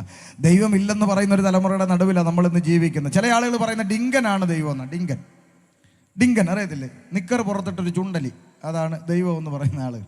എന്തെല്ലാം കേൾക്കണം, അല്ലേ? ഡിങ്കനാണ് ദൈവം എന്ന് പറയുന്ന ഒരു കാലഘട്ടത്തിൻ്റെ നടുവിലാണ് ഇന്ന് നമ്മൾ ജീവിക്കുന്നത്. ദൈവമൊന്നും ഇല്ല എന്നൊരു കൂട്ടർ പറയുന്നു, ഡിങ്കനാണ് ദൈവം. പണ്ട് ഒരുത്തൻ അവൻ ഈ ബാർബർ ഷാപ്പിൽ കയറി മുടി വെട്ടാൻ പോയ ഒരുത്തൻ ബാർബറോട് പറഞ്ഞു, ഈ യേശുവിൽ വിശ്വസിക്കണം, സുവിശേഷം എന്നൊക്കെ പറഞ്ഞു. ഉടനെ ഈ ബാർബർ പറഞ്ഞു, ചുമ്മാ വട്ടത്തരം പറയാതെ പോടോ, ദൈവമൊന്നും ഇല്ല, ദൈവമില്ല. ഉടനെ ഈ പുള്ളി ചോദിച്ചു, അയന്നാ ചേട്ടാ അങ്ങനെ പറയുന്നത്? എടോ, നാട്ടിൻപുറത്തെ വാർത്തകളൊന്നും താൻ കാണുന്നില്ലേ? ഓരോ ദിവസവും എന്തെല്ലാം കാര്യങ്ങളാണ് നടക്കുന്നത്. അടി ഇടി ബഹളം കത്തിക്കുത്ത് പീഡനം എന്തെല്ലാം നടക്കുന്നു, ബോംബ് പൊട്ടിക്കുന്നു. ഇതൊക്കെ ദൈവം കാണുന്നില്ലേ? ദൈവം കണ്ടിട്ട് ഇവന്മാരെയൊക്കെ ഒന്ന് നേരെയാക്കാൻ ദൈവത്തിന് പറ്റത്തില്ലേ? ചുമ്മാ അപ്പോൾ ഇതൊക്കെ ചുമ്മാ പറയുന്നതാണെന്ന് പറഞ്ഞുകൊണ്ട് ആ ബാർബർ അങ്ങനെ സംസാരിച്ചു. ആ മുടി വെട്ടാൻ കയറിയ ചെറുപ്പക്കാരനൊന്നും മിണ്ടാതിരുന്നു, മുടി വെച്ച് ഇറങ്ങിപ്പോയി. ഒരു 10 മിനിറ്റ് കഴിഞ്ഞപ്പോൾ ആ ചെറുപ്പക്കാരൻ സ്പീഡിൽ ഓടി വന്നിട്ട് ബാർബറോട് പറഞ്ഞു, ചേട്ടാ ഞാനൊരു സത്യം പറയാൻ മറന്നുപോയി, എന്താ ഈ നാട്ടിൽ ബാർബർമാരില്ലെന്ന് പറഞ്ഞു. ഉടനെ അയാൾ പറഞ്ഞു, അങ്ങോട്ട് പോയപ്പോൾ കുഴപ്പമൊന്നുമില്ലായിരുന്നല്ലോ, വഴി വെച്ച് തേങ്ങ വല്ലതും തലയിൽ വീണോ, കിളി പോയോ, എന്താടാ ഇങ്ങനെ പറയുന്നത്? അവൻ പറഞ്ഞു, ഇല്ലല്ല ഈ നാട്ടിൽ ബാർബർമാരില്ലെന്ന് പറഞ്ഞു. അയാൾ, നീ അങ്ങനെ പറയുന്നത്, ഞാൻ ബാർബറല്ലേ? നിങ്ങൾ ബാർബറൊന്നുമല്ല, ചുമ്മാ വെറുതെ എന്നെ പറ്റിക്കാൻ പറയുക. എടാ ഇവന് തന്നെ പറ്റി, ഇവൻ എന്താ ഇങ്ങനെ പറയുന്നതെന്ന് ചോദിച്ചപ്പോൾ ആ ചെറുപ്പക്കാരൻ പറഞ്ഞു, ഞാനിവിടുന്ന് മുടിയും വെട്ടിയച്ച് ആ കവലയിലോട്ട് ചെന്നപ്പോഴേ എത്ര ചെറുപ്പക്കാരാണ് താടിയും മുടിയും നീട്ടി വളർത്തി പ്രാന്തന്മാരെ പോലെ അവിടെ നിൽക്കുന്നത്. ഈ നാട്ടിൽ ബാർബർമാരുണ്ടെങ്കിൽ ഇവന്മാരൊക്കെ ഇങ്ങനെ നടക്കണോ? ചുമ്മാ അതുകൊണ്ട് ബാർബർമാർ ഇല്ലെന്ന്. ഉടനെ ഈ ബാർബർ ചിരിച്ചുകൊണ്ട് പറഞ്ഞു, എടോ അത് ബാർബർ ഇൽമാരില്ലാഞ്ഞിട്ടാണോ? പിന്നെ ഞാനിവിടെ ബോർഡും കുത്തിപ്പിടിച്ച് കടയും തുറന്നിരിക്കാൻ തുടങ്ങിയിട്ട് കാലപത്രായി, ഇവന്മാർ എൻ്റെ അടുക്കലോട്ടൊന്ന് വരണ്ടേ, ഒന്ന് വന്ന് നോക്കട്ടെ, നല്ല മമ്മൂട്ടി മോഹൻലാൽ സ്റ്റൈല് വെട്ടി കുട്ടപ്പനാക്കി ഞാൻ അങ്ങോട്ട് വിട്ട് കാണിച്ചു തരാം എന്ന് പറഞ്ഞപ്പോൾ ഈ ചെറുപ്പക്കാരൻ പറഞ്ഞു, അത് തന്നെയാ സഹോദര ദൈവവും പറയുന്നത്. ആരുടെയും കൈക്ക് പിടിച്ച് സ്വിച്ചിട്ടാ ഞെക്കുന്ന അടിമയായി കമ്പ്യൂട്ടറായി റോബോട്ടുകളായിട്ടല്ല ദൈവം മനുഷ്യനെ സൃഷ്ടിച്ചത്. നന്മയും തിന്മയും തിരഞ്ഞെടുക്കാനുള്ള സ്വാതന്ത്ര്യം മനുഷ്യന് കൊടുത്തിട്ട് അവൻ്റെ മുമ്പിൽ ഈ സുവിശേഷത്തിൻ്റെ വിളംബരവുമായി ദൈവം വിളിക്കുന്ന ദൈവത്തിങ്കിലേക്ക് വാ, നിന്നെ നല്ലൊരു മനുഷ്യനായി നന്മയുള്ളവനാക്കി മിടുക്കനാക്കി കുട്ടപ്പനാക്കി നിന്നെ മുമ്പിലോട്ട് നിർത്തിത്തരാമെന്ന് ദൈവം തെരുവോരങ്ങളിൽ ആഹ്വാനം ചെയ്തുകൊണ്ട് വിളംബരം ചെയ്യുമ്പോഴും അതിന് ചെവി കൊടുക്കാതെ ജീവിക്കുന്ന മനുഷ്യൻ തിന്മയിൽ അടിമപ്പെട്ടു പോകുന്നതിന് ദൈവമാണോ ഉത്തരവാദി? ഒന്ന് വന്ന് നോക്കട്ടെ, നല്ല മനുഷ്യനാക്കി നിർത്തി കാണിച്ചു തരാം. ഇത് ഞങ്ങൾ ആവേശത്തിന് ചുമ്മാ തള്ളി പറയുന്നതല്ല. ഈ സ്റ്റേജിൻ്റെ അകത്ത് ഇരിക്കുന്നവരോട് നിങ്ങൾ യോഗം കഴിയുമ്പോൾ അടുത്ത് വന്ന് പരിചയപ്പെട്ടിട്ട് ചോദിക്കണം, എന്നാ യേശുവിനെ അറിഞ്ഞത്? അവർ പറയും 10 വർഷം മുമ്പ്, 15 വർഷം മുമ്പ്. അതിന് മുമ്പ് നിങ്ങൾ എന്തായിരുന്നു ഒന്ന് ചോദിച്ചു നോക്കണം. അപ്പോഴറിയാം ഇതിനകത്തിരിക്കുന്ന ഐറ്റങ്ങളൊക്കെ ആരായിരുന്നു പുള്ളിയെന്ന്. മനസ്സിലായോ? ചില ആളുകൾ വിചാരിക്കുന്നത് ഞങ്ങളൊക്കെ ജനിച്ചത് ഇങ്ങനെ ഉപദേശമാരായിട്ട് മീശം പിടിച്ച് വന്നതെന്നൊക്കെയാണ് ചിലരുടെ ചിന്ത. അങ്ങനൊന്നും അല്ല. പണ്ട് ഞാൻ വെഞ്ഞാറമ്മൂടിൻ്റെ അടുത്ത് ഒരു കവലയെ പ്രസംഗിക്കാൻ നിന്നപ്പം ഒരു നെത്തോലി ചെറുക്കം, മീശ പോലും കുരുകല്ല, ഇവൻ ഇങ്ങോട്ട് ഓടി വന്ന് ഇങ്ങനെ നെഞ്ചൊക്കെ വിരിച്ചു ഇവിടെ പ്രസംഗിക്കാൻ പറ്റത്തില്ലെന്നൊക്കെ പറഞ്ഞൊരു ബഹളം. ഞാൻ പറഞ്ഞു, എടാ മോനെ നിനക്ക് താല്പര്യമില്ലെങ്കിൽ വേണ്ട പൊക്കോളാന്നും പറഞ്ഞ് ഞാൻ അവിടുന്ന് മാറാൻ തുടങ്ങി. അപ്പോൾ ഇവൻ്റെ എല്ലാവരും പരിസരക്കാരെയൊക്കെ നോക്കിയിട്ട് ഇവനൊരു ചിരിയൊക്കെ ചിരിച്ച്. ഇവൻ്റെ ചിന്ത ഇവൻ്റെ ഈ ഞെളിഞ്ഞ അസ്ഥിക്കൂട് കണ്ട് പേടിച്ചെന്ന്. ഇവനെ കാലേ വാരി ഭിത്തിയിലോട്ടോ ഒറ്റ അടിക്കാൻ ആർജവം ഇല്ലാഞ്ഞിട്ടോ അതിന് ആംബിയർ ഇല്ലാഞ്ഞിട്ടൊന്നും അല്ല ഈ പോകുന്നതെന്ന് ഇവനറിയാമോ? ഈ പുസ്തകം കയ്യിലിരിക്കുന്ന കാലത്തോളം അതിനൊന്നും പ്രമാണമില്ല. കാരണം ഈ പുസ്തകം പഠിപ്പിക്കുന്നത് വാളുറയിലിടുക, വാളെടുക്കുന്നവനെല്ലാം വാളാൽ നശിച്ചു പോകുമെന്ന് പഠിപ്പിച്ചൊരു പുസ്തകമാണ്. ഈ പുസ്തകം കയ്യിലിരിക്കുന്ന കാലത്തോളം നന്മയുള്ള നല്ല മനുഷ്യരായി മനുഷ്യനെ ഭൂതലത്തിലേക്ക് സംഭാവന ചെയ്യുന്ന ഒരു സന്ദേശമുണ്ടെങ്കിൽ അതാണ് ഞങ്ങൾ പരസ്യമായി അഭിമാനത്തോടെ ഏത് കവലയിലും ചന്തയിലും റോഡിലും തെരുവിലും ടെറസിലും ഭൂമിയിലും ഒരു നാണവും ഇല്ലാതെ ഹല്ലേലൂയ പാടാനും കൊട്ടിപ്പാടാനും കൈയടിക്കാനും നാണവും മാനവും ഇല്ലാതെ ദൈവത്തെ സ്തുതിക്കുന്ന ഒരു കൂട്ടമുണ്ടെങ്കിൽ അത് ഈ കൂട്ടമാണ്. അതിൻ്റെ കാരണം ദൈവം ജീവിതത്തിൽ ചെയ്ത പ്രവൃത്തി അനുഭവിച്ചറിഞ്ഞതുകൊണ്ടാണ്. അതുകൊണ്ടാണ് ആദ്യമായി പ്രാർത്ഥിക്കുവാനായി ബൈബിളും പിടിച്ചിറങ്ങിയപ്പോൾ എൻ്റെ ഉമ്മ ജമീല ബീവി ബൈബിൾ എടുത്ത് കട്ടിലിൻ്റെ അടിയിലോട്ട് ഒറ്റ ഏറ് വെച്ച് കൊടുത്തിട്ട് പറഞ്ഞു, എൻ്റെ റബ്ബേ ഇനി എന്തെല്ലാം ഇബ്ലീസിനെ വിളിച്ചു കയറ്റാനാണോ ഇവൻ ഈ പുറപ്പെട്ടു പോകുന്നതെന്ന് എനിക്കറിയത്തില്ല എൻ്റെ തമ്പുരാനെ എന്നൊക്കെ പറഞ്ഞ എൻ്റെ ഉമ്മ ജമീല ബീവി ഇപ്പോൾ എവിടെ പ്രാർത്ഥനയുണ്ടെന്ന് തപ്പി നടക്കുക. മനസ്സിലാകുന്നുണ്ടോ? എന്ന് പറഞ്ഞാൽ ജീവിതത്തിൽ ദൈവം വരുത്തുന്ന മാറ്റങ്ങൾ അനുഭവിച്ചറിയുമ്പോൾ ആ ഒരു ദൈവമുണ്ട് എന്ന കേട്ടുകേൾവിയല്ല, ആ ദൈവം ജീവിതത്തിൽ ഇറങ്ങി വന്ന അനുഭവമായി വെളിപ്പെടുമ്പോൾ അതിനെ തിരസ്കരിക്കുവാനായിട്ട് കഴിയത്തില്ല. അങ്ങനെയല്ലേ? ഒരു കുഞ്ഞിനോട് അമ്മ പറയുക, മോനെ നിനക്കൊരു പപ്പയുണ്ട്. ഉടനെ കുഞ്ഞ് ചോദിച്ചു എന്തിയാ പപ്പ? ഉടനെ അമ്മ പറയുക, പപ്പ ഗൾഫിലാണ്. ഗൾഫിലുണ്ട്. ഈ കുഞ്ഞുടനെ വിശ്വസിച്ചു, ആ പപ്പ ഗൾഫിലുണ്ട്.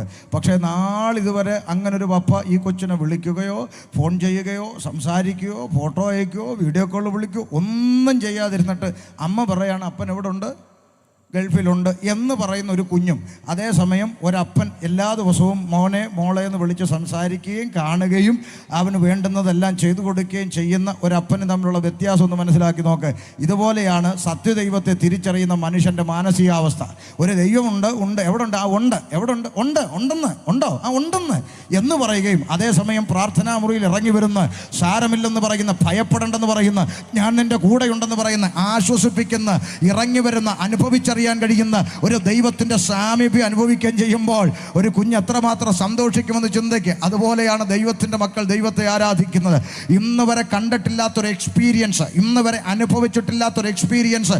ദൈവമുണ്ട്, എവിടെ ഉണ്ട്, ഉണ്ടായിരിക്കും എന്ന വിശ്വാസത്തിൻ്റെ അപ്പുറത്ത് പ്രാർത്ഥനാ മുറിയിൽ ഇറങ്ങി വരുന്ന മഹാദൈവത്തിൻ്റെ സാന്നിധ്യം അനുഭവിച്ചറിയുമ്പോൾ ആ മനുഷ്യൻ്റെ അനുഭവം എത്രത്തോളമായിരിക്കുമെന്നുള്ള വ്യത്യാസം തിരിച്ചറിഞ്ഞിട്ടാണ് നാണമില്ലാതെ ദൈവത്തെ സ്തുതിപ്പാൻ ഇറങ്ങിത്തിരിക്കുന്നത്. കരങ്ങൾ ഉയർത്തി ദൈവത്തിന് മഹത്വം കൊടുക്കുക. ഹല്ലേലൂയ. അതുകൊണ്ട് ഞാനിങ്ങനെ പറയട്ടെ, പ്രവാചകൻ യെശയ്യാവ് വിളിച്ചു പറഞ്ഞു, വരുവിൻ നമുക്ക് തമ്മിൽ വാദിക്കാം, ദൈവത്തിൻ്റെ അടുക്കലേക്ക് വാ. നിന്റെ പാപം എത്ര കടും ചുവപ്പായിരുന്നാലും അത് ഹിമം പോലെ വെളുപ്പിക്കാം. ദൈവം പറയുക, ഇന്ന് രാത്രി ഈ ശബ്ദപരിധിയിൽ കള്ളിക്കാടിൽ എന്നെ കേൾക്കുന്ന യുവ സ്നേഹിത, കൂട്ടുകാരാ, കുടപ്പുറപ്പേ, നീ എത്ര വലിയ പാപിയായിക്കോട്ടെ, ആർക്കും നിന്നെ വേണ്ടെന്ന് ചിന്തിക്കട്ടെ, നിന്റെ പെറ്റതള്ള പോലും നിന്റെ തലേ കൈവച്ച് പ്രാഗിയെന്നിരിക്കട്ടെ, നീ ഭൂമിക്ക് ഭാരമാണെന്ന് സമൂഹം പറഞ്ഞു നിരിക്കട്ടെ, നിന്നെ കൊണ്ട് ആർക്കും ഒരു ഗുണമില്ലെന്ന് പറഞ്ഞിരിക്കട്ടെ, നീ ചത്തെങ്കിൽ സ്വസ്ഥതയുണ്ടായിരുന്നു നിന്നെ നോക്കി പറഞ്ഞിരിക്കട്ടെ, എന്നാൽ ഇന്ന് രാത്രി സ്വർഗത്തിലെ ദൈവം നിന്നോട് പറയുകയാണ്, നിന്റെ പാപം എത്ര കടും ചുവപ്പായിരുന്നാലും അതിനെ ഹിമം പോലെ വെളുപ്പിച്ചെടുക്കാൻ കഴിയുന്ന, അതിനെ പഞ്ഞി പോലെ ആക്കി തീർക്കാൻ കഴിയുന്ന ജീവനുള്ളൊരു ദൈവം ഇന്ന് രാത്രി സ്നേഹിത നിന്നെ വിളിക്കുകയാണ്. ഈ ദൈവത്തിങ്കലേക്ക് ഇന്ന് രാത്രി കടന്നു വരാൻ നീ തയ്യാറാണെങ്കിൽ, ഈ കള്ളിക്കാട് പട്ടണത്തിൽ നീ ഒരു ഭാരമാണെന്ന് പറഞ്ഞ്, നീ ഭൂമിക്ക് ഭാരമാണെന്ന് പറഞ്ഞ്, നീ നന്നാകത്തില്ലെന്ന് പറഞ്ഞ്, ഇതേ പട്ടണത്തിലെ ഇതേ സമൂഹത്തിന്റെ നടുവിൽ നിന്റെ ജീവിതത്തിന്റെ ചരിത്രം മാറ്റിമറിക്കാൻ കഴിയുന്ന ഒരു ദൈവമുണ്ടെന്ന് ഇന്ന് രാത്രി അനുഭവത്തിൽ നിന്നുകൊണ്ട് കള്ളിക്കാടിനോട് വിളിച്ചു പറയുക. അതുകൊണ്ട് പ്രവാചകൻ വിളിച്ചു പറഞ്ഞു, വരുവീൻ നമുക്ക് തമ്മിൽ വാദിക്കാം. പ്രവാചകൻ വിളിച്ചു പറഞ്ഞു, യെശയ്യാവ് പറഞ്ഞു, വരുവിൻ നമുക്ക് തമ്മിൽ വാദിക്കാം. നിന്റെ പാപങ്ങൾ എത്ര കടുംചുവപ്പായിക്കോട്ടെ, ആരും ഒരിക്കലും നിന്നോട് ക്ഷമിക്കില്ലെന്ന് നീ ചിന്തിക്കട്ടെ, അവൻ ജീവിതത്തിൽ ഇന്ന് വരെ ചെയ്തതെല്ലാം തെറ്റായിപ്പോയെന്ന് നിനക്ക് തോന്നട്ടെ, എന്നാൽ ഇന്ന് രാത്രി ഒരു അവസരമുണ്ട്. സ്വർഗത്തിലെ ദൈവം നിന്നെ സ്നേഹിക്കുന്നു, നിന്നെ പടച്ച സൃഷ്ടാവ് നിന്നെ സ്നേഹിക്കുന്നു, നിന്നെ ഉണ്ടാക്കിയ സർവശക്തൻ നിന്നെ സ്നേഹിക്കുന്നു. അതുകൊണ്ട് ഇന്ന് രാത്രി ദൈവത്തിങ്കലേക്ക് കടന്നു വരിക. Praise the Lord. ശ്രദ്ധിക്കൂ. അപ്പോൾ പ്രവാചകൻ വിളിച്ചു പറഞ്ഞു, വരുവിൻ നമുക്ക് തമ്മിൽ വാദിക്കാം. നിന്റെ പാപങ്ങൾ കടും ചുവപ്പായിരുന്നാലും ഹിമം പോലെ വെളുപ്പിക്കും, രക്താംബരം പോലെ ചുവന്നിരുന്നാലും പഞ്ഞി പോലെയാക്കി തീർക്കും. എന്നിട്ടൊരു വാക്കും കൂടെ പറഞ്ഞു, മനസ്സു വെച്ച് കേട്ടനുസരിച്ചാൽ നീ ദേശത്തിലെ നന്മ അനുഭവിക്കും. ഇന്ന് രാത്രി കള്ളിക്കാടിനോട് പറയുക, മനസ്സു വെച്ച് കേട്ടനുസരിച്ചാൽ നീ ദേശത്തിലെ നന്മകൾ അനുഭവിക്കും. മറുത്ത് മത്സരിച്ചാലോ നീ വാളിനിരയായി തീരും. പ്രവാചക ശബ്ദം മുഴങ്ങിയിട്ടും ജനം ദൈവത്തിങ്കിലേക്ക് കടന്നു വരാൻ തയ്യാറാകാതെ, പാപത്തിൽ നിന്ന് പാപത്തിലേക്ക്, ഇടം കൈ വലം കൈ തിരിച്ചറിയാതെ മനുഷ്യൻ പാപത്തിൽ നിന്ന് പിന്നെയും പാപത്തിലേക്ക്, തെറ്റിൽ നിന്ന് പിന്നെയും തെറ്റിലേക്ക്, തിന്മയിൽ നിന്ന് പിന്നെയും തിന്മയിലേക്ക് സഞ്ചരിച്ചു കൊണ്ടുപോയപ്പോൾ ദൈവം അടുത്ത പദ്ധതി രംഗത്ത് വെച്ചു. എന്താണ് ദൈവം മുന്നോട്ട് വെച്ച പദ്ധതി? ഈ മനുഷ്യൻ പാപത്തിൽ നിന്ന് പിന്നെയും പാപത്തിലേക്ക്, പാപത്തിൽ നിന്ന് പിന്നെയും പാപത്തിലേക്ക്, തെറ്റുകളിൽ നിന്ന് പിന്നെയും തെറ്റുകളിലേക്ക് തന്നെ മനുഷ്യൻ സഞ്ചരിക്കുന്നു എന്ന് സ്വർഗത്തിലെ സൃഷ്ടാവ് ആമേ മനസ്സിലാക്കിയിട്ട് ഇങ്ങനെ പറഞ്ഞു, ഈ മനുഷ്യൻ്റെ ഒരു പുണ്യപ്രവൃത്തി കൊണ്ടും ഒരു കർമ്മപ്രവൃത്തി കൊണ്ടും നേർച്ച കാഴ്ചകൾ കൊണ്ടും ആമേ തീർത്ഥയാത്രകൾ കൊണ്ടും ആമേ പുണ്യകർമ്മക്രിയാദികൾ കൊണ്ടൊന്നും മനുഷ്യൻ്റെ അകത്തു കയറിയ പാപത്തിൽ നിന്ന് അവന് മോക്ഷ മോക്ഷം നേടാൻ സാധിക്കില്ല എന്ന് മനുഷ്യൻ തിരിച്ചറിയേണ്ടതിന് സ്വർഗത്തിലെ സൃഷ്ടാവ് പ്രവാചകനിലൂടെ ഇങ്ങനെ വിളിച്ചു പറഞ്ഞു, മനുഷ്യവർഗത്തെ അവരുടെ പാപങ്ങളിൽ നിന്ന് രക്ഷിപ്പാൻ സാക്ഷാൽ ദൈവം വേഷത്തിൽ മനുഷ്യനായി ലോകത്തിലേക്ക് ഇറങ്ങി വരും. കന്യക ഗർഭിണിയായി ഒരു മകനെ പ്രസവിക്കും. അതാണ് അടയാളം. കാലമുണ്ടായ കാലം മുതൽ ഇന്ന് വരെയും ഒരു വിവാഹം കഴിക്കാത്ത കന്യക ദിവ്യഗർഭം ധരിച്ച് പ്രസവിച്ചതായ ഒരു ചരിത്രം കേട്ടിട്ടില്ലാതിരിക്കെ അങ്ങനെ ഒരു കുഞ്ഞ് ജനിക്കുന്നതാണ് നിങ്ങൾക്കടയാളം. പ്രവാചകൻ പറഞ്ഞു, കന്യക ഗർഭിണിയായ ഒരു മകനെ പ്രസവിക്കും. ദൈവത്താൽ ഉരുവാകുന്ന വിശുദ്ധ പ്രജ, ദൈവം നമ്മോടുകൂടെ എന്നർത്ഥമുള്ള ഇമ്മാനുവേൽ എന്ന പേർ വിളിക്കപ്പെടും. അവൻ അത്ഭുത മന്ത്രി, വീരനാം ദൈവം, സമാധാനത്തിന്റെ പ്രഭു, നിത്യപിതാവ്. പ്രവാചകൻ വിളിച്ചു പറഞ്ഞു. ഇന്ന് രാത്രി ഏറെ സന്തോഷത്തോടെ ഞാനൊരു കാര്യം പറയാം. യെശയ്യാ പ്രവാചകൻ ഈ പ്രവചനം നടത്തുന്നത് യേശുക്രിസ്തു ഈ ഭൂതലത്തിൽ ജനിക്കുന്നതിന് ഏകദേശ കണക്ക് പണ്ഡിതന്മാർ പറയുന്നത് 600-നും 700 വർഷത്തിനും പുറകിലാണ് പറയുന്നത്. ഏകദേശം 700-ൽ പരം വർഷങ്ങൾക്ക് മുമ്പ് ഒരു പ്രവാചകൻ വിളിച്ചു പറയുന്ന എഴുത്ത് ഇതിൻ്റെ അകത്തുണ്ട്. എന്താ പറഞ്ഞത്? കന്യക ഗർഭിണിയായ ഒരു മകനെ പ്രസവിക്കും. ഇന്ന് രാത്രി കള്ളിക്കാടൊന്ന് ശ്രദ്ധിക്കണേ. ജനിക്കുന്നതിന് വർഷങ്ങൾക്ക് മുൻപ് ജനിക്കുന്ന കുഞ്ഞിനെ കുറിച്ച് പ്രവചിച്ചു. 300 വർഷം പിന്നിട്ടപ്പോൾ മീഖ എന്ന് പറയുന്ന ഒരു പ്രവാചകൻ രംഗപ്രവേശനം ചെയ്തിട്ട് പറഞ്ഞു, അവൻ യെശയ്യാവ് പറഞ്ഞ ഒരു രക്ഷകനുണ്ടല്ലോ, മനുഷ്യനെ രക്ഷിക്കാൻ വരുന്ന രക്ഷകൻ. ആ രക്ഷകൻ ബത്ലഹേം എന്ന ഗ്രാമത്തിൽ എഫ്രാത്ത എന്ന വില്ലേജിൽ ജനിക്കുമെന്ന് ഈ മീഖ പ്രവാചകൻ വിളിച്ചു പറഞ്ഞു. ഇന്ന് രാത്രി കള്ളിക്കാടിനോട് അഭിമാനത്തോടെ അല്പം അഹങ്കാരത്തോടെ പറയട്ടെ, ജനിക്കുന്നതിന് വർഷങ്ങൾക്ക് മുമ്പ് ജനിക്കുന്ന പഞ്ചായത്തും വില്ലേജും വരെ പ്രവചിച്ചു വച്ചിട്ട് ആ പ്രവചിച്ചതുപോലെ പ്രവചിച്ച സ്ഥലത്ത് പിറന്ന ഒരുത്തൻ ഉലക ചരിത്രത്തിൽ ഉണ്ടെങ്കിൽ ഇന്ന് രാത്രിയിൽ ഷമീർ അബ്ദുൽ സലാം പ്രസംഗിക്കുന്ന നസ്രത്തുകാരനായ യേശുക്രിസ്തുവല്ലാതെ മറ്റാരും ഉലകത്തിൽ അങ്ങനെ പിറന്നിട്ടില്ല. പ്രവചിച്ചതുപോലെ പ്രവചിച്ച സ്ഥലത്ത് കൃത്യമായി ജനനം കൊണ്ടവൻ യേശുക്രിസ്തു. മനസ്സിലായോ?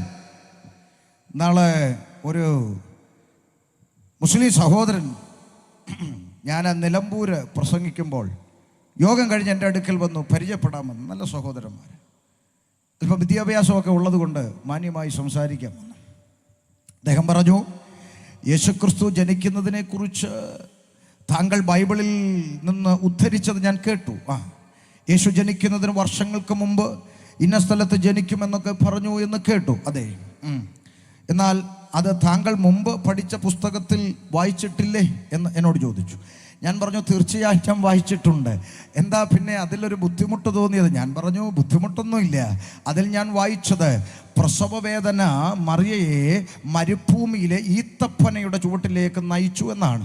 പ്രസവവേദന അവളെ ഈത്തപ്പനയുടെ ചുവട്ടിൽ നയിച്ചു. ഉടനെ ദൂതൻ അവളോട് പറഞ്ഞു, മറിയയെ ഈത്തപ്പന പിടിച്ചു കുലുക്കി അതിൽ നിന്ന് തിന്നോളാൻ. നിറവയറോടെ നിൽക്കുന്ന പെണ്ണിനോട് ഈത്തപ്പന പിടിച്ചു കുലുക്കി അത് തിന്നോളാൻ പറഞ്ഞു. അങ്ങനെയൊക്കെ പറഞ്ഞിട്ട് ആ മരുഭൂമിയിൽ ഒരു കുഞ്ഞിനെ പ്രസവിച്ചു എന്നൊക്കെയാണ് വായിച്ചത്. എന്നാൽ ഞാൻ ഇങ്ങനെ ചോദിച്ചു, സ്നേഹിത, ഞാൻ ജനിക്കുന്നതിന് വർഷങ്ങൾക്ക് മുമ്പേ ദൈവം ഞാൻ കൊല്ലം ജില്ലയിൽ വിക്ടോറിയ ഗവൺമെൻറ് ആശുപത്രിയിൽ ജനിക്കും എന്ന് പ്രവചിക്കുകയും പ്രവചിച്ചതുപോലെ ഞാൻ ആശുപത്രിയിൽ ജനിക്കുകയും ജനിച്ചപ്പോൾ എന്നെ കുഞ്ഞായിരിക്കുന്ന എന്നെ കാണാൻ വന്ന എൻ്റെ ബന്ധുക്കളും സ്വന്തക്കാരും ഒക്കെ ജീവനോടിരിക്കുകയും അങ്ങനെ ഇരിക്കെ വളർന്ന് വലുതായി എനിക്കൊരു 30 വയസ്സാകുകയും ചെയ്യുമ്പോൾ ഒരാൾ വന്നിട്ട് പറയുക, എന്നെ ദൈവം അയച്ചതാണ്, ഷമീർ കൊല്ലത്തെ ഉമ്മ പ്രസവിച്ചത് വീട്ടിലാന്ന് പറഞ്ഞാൽ ഞാൻ സമ്മതിക്കുമോ? ഇല്ല. ഇതുപോലെ തന്നെയാണ് യേശുക്രിസ്തു ജനിക്കുന്നതിന് വർഷങ്ങൾക്ക് മുമ്പ് ജനിക്കുന്ന പഞ്ചായത്തും വില്ലേജും വരെ പ്രവചിച്ചു വച്ചിട്ട് പ്രവചിച്ചതുപോലെ യേശു ജനിക്കുന്നു. വിദ്വാൻമാർ യേശുവിനെ കാണാനായിട്ട് വരുന്നു. കുഞ്ഞ് അവൻ പശുത്തൊട്ടിയിൽ, അവൻ ആ വഴിയമ്പലത്തിൽ സ്ഥലമില്ലാത്തത് കൊണ്ട് അവൻ പശുത്തൊട്ടിയിൽ കിടത്തി ആ ഭാഗത്ത് വന്ന് കണ്ട് അവർ മനസ്സിലാക്കി. ഈ കുഞ്ഞിനെ കണ്ട് ബോധ്യപ്പെട്ടു പോയി. ആ കുഞ്ഞ് വളർന്ന് യേശുക്രിസ്തു ഭൂതലത്തിൽ ജീവിച്ചതെല്ലാം കഴിഞ്ഞ് ഒരു 10-600 വർഷം കഴിഞ്ഞേച്ച് വന്ന് മരുഭൂമി ജനിച്ചെന്ന് പറഞ്ഞാൽ സമ്മതിക്കാൻ ഒക്കത്തില്ല. അതുകൊണ്ടാണ് പറഞ്ഞത്, വേദപുസ്തകത്തിൽ പ്രവചിച്ചതുപോലെ പ്രവചിച്ചത് പ്രകാരം ബത്ലഹേം എന്ന ഗ്രാമത്തിൽ എഫ്രാത്തയിൽ ജനിച്ചുകൊണ്ട് സാക്ഷാൽ ദൈവം വേഷത്തിൽ മനുഷ്യനായി ലോകത്തിലേക്ക് ഇറങ്ങി വന്നു. യേശുക്രിസ്തുവിന്റെ ജനനം പോലെ ഒരു ജനനം ഭൂതലത്തിൽ ഒരു മഹാന്മാരും ജനിച്ചിട്ടില്ല. ഉണ്ടെങ്കിൽ നിങ്ങൾക്ക് പറയാലോ, അങ്ങനെ ഒരു ജനനം ഉണ്ടായിട്ടില്ല. ചരിത്രത്തിൻ്റെ ഏടുകളിലെങ്ങുമില്ല. പിന്നെ കഥകളൊക്കെ കാണും, അതിലൊന്നും എനിക്ക് പിണക്കമൊന്നുമില്ല. ഞാൻ ഇന്നലെ പറഞ്ഞ പോലെ കുട്ടൂസനുണ്ട്, ഡാക്കിനിയുണ്ട്, മായാവിയുണ്ട്, വിക്രമനുണ്ട്, മുത്തുവുണ്ട്, ഡിങ്കനുണ്ട്, ഇതൊക്കെ കഥകളാണ്. അതുകൊണ്ട് ഈ കഥകളിൽ പറയുന്ന ഡാക്കിനിയും കുട്ടൂസനും തിരക്കി നിങ്ങൾ പോയാൽ നിങ്ങളുടെ ജീവിതം പാഴായി പോകുന്നല്ലാതെ ഇവരെ ഒന്നും കണ്ടുമുട്ടാൻ പറ്റത്തില്ല എന്ന് പറഞ്ഞ പോലെ കഥകളൊക്കെ ഉണ്ടാകും. പക്ഷെ ചരിത്രം അംഗീകരിക്കുന്ന ഹിസ്റ്റോറിക്കലായിട്ടുള്ള ഒരു ഗ്രന്ഥത്തിൽ യേശുക്രിസ്തു ജനിച്ചതുപോലെ ഉലകത്തിൽ ഒരുത്തനും ജനിച്ചിട്ടില്ല. ഇനി യേശുക്രിസ്തുവിൻ്റെ ജീവിതം ഒന്ന് പഠിച്ചു നോക്കാം. യേശുക്രിസ്തുവിൻ്റെ ജീവിതം പരസ്യമായി തുറന്നിട്ട പുസ്തകമായിരുന്നു യേശുക്രിസ്തുവിൻ്റെ ജീവിതം. നല്ല യൗവന പ്രായമായ 33 തിരുവയസ്സ് വരെ ഭൂതലത്തിൽ ജീവിച്ച യേശുക്രിസ്തുവിൻ്റെ ജീവിതം ഏറ്റവും മാതൃകയുള്ള ഒരു ജീവിതമായിരുന്നു. യേശുക്രിസ്തു ഈ ഭൂമിയിലായിരുന്ന കാലഘട്ടത്തിൽ താൻ ജീവിച്ചതുപോലെ അന്ന് ജീവിച്ച തലമുറയ്ക്കും ഇന്ന് 2024 ജീവിക്കുന്ന തലമുറയ്ക്കും ഇനി വരാൻ പോകുന്ന 2050 തലമുറയ്ക്കും യേശു ജീവിച്ചതുപോലെ ജീവിക്കാം, യേശു പറഞ്ഞതുപോലെ പറയാം, യേശു ചെയ്തതെന്തും ചെയ്യാം. ഒരു നിയമവും ഒരു ലോയും ഒരു തരത്തിലും ശിക്ഷിക്കാത്ത മാതൃകയുള്ള ജീവിതം നയിച്ച യേശുക്രിസ്തു.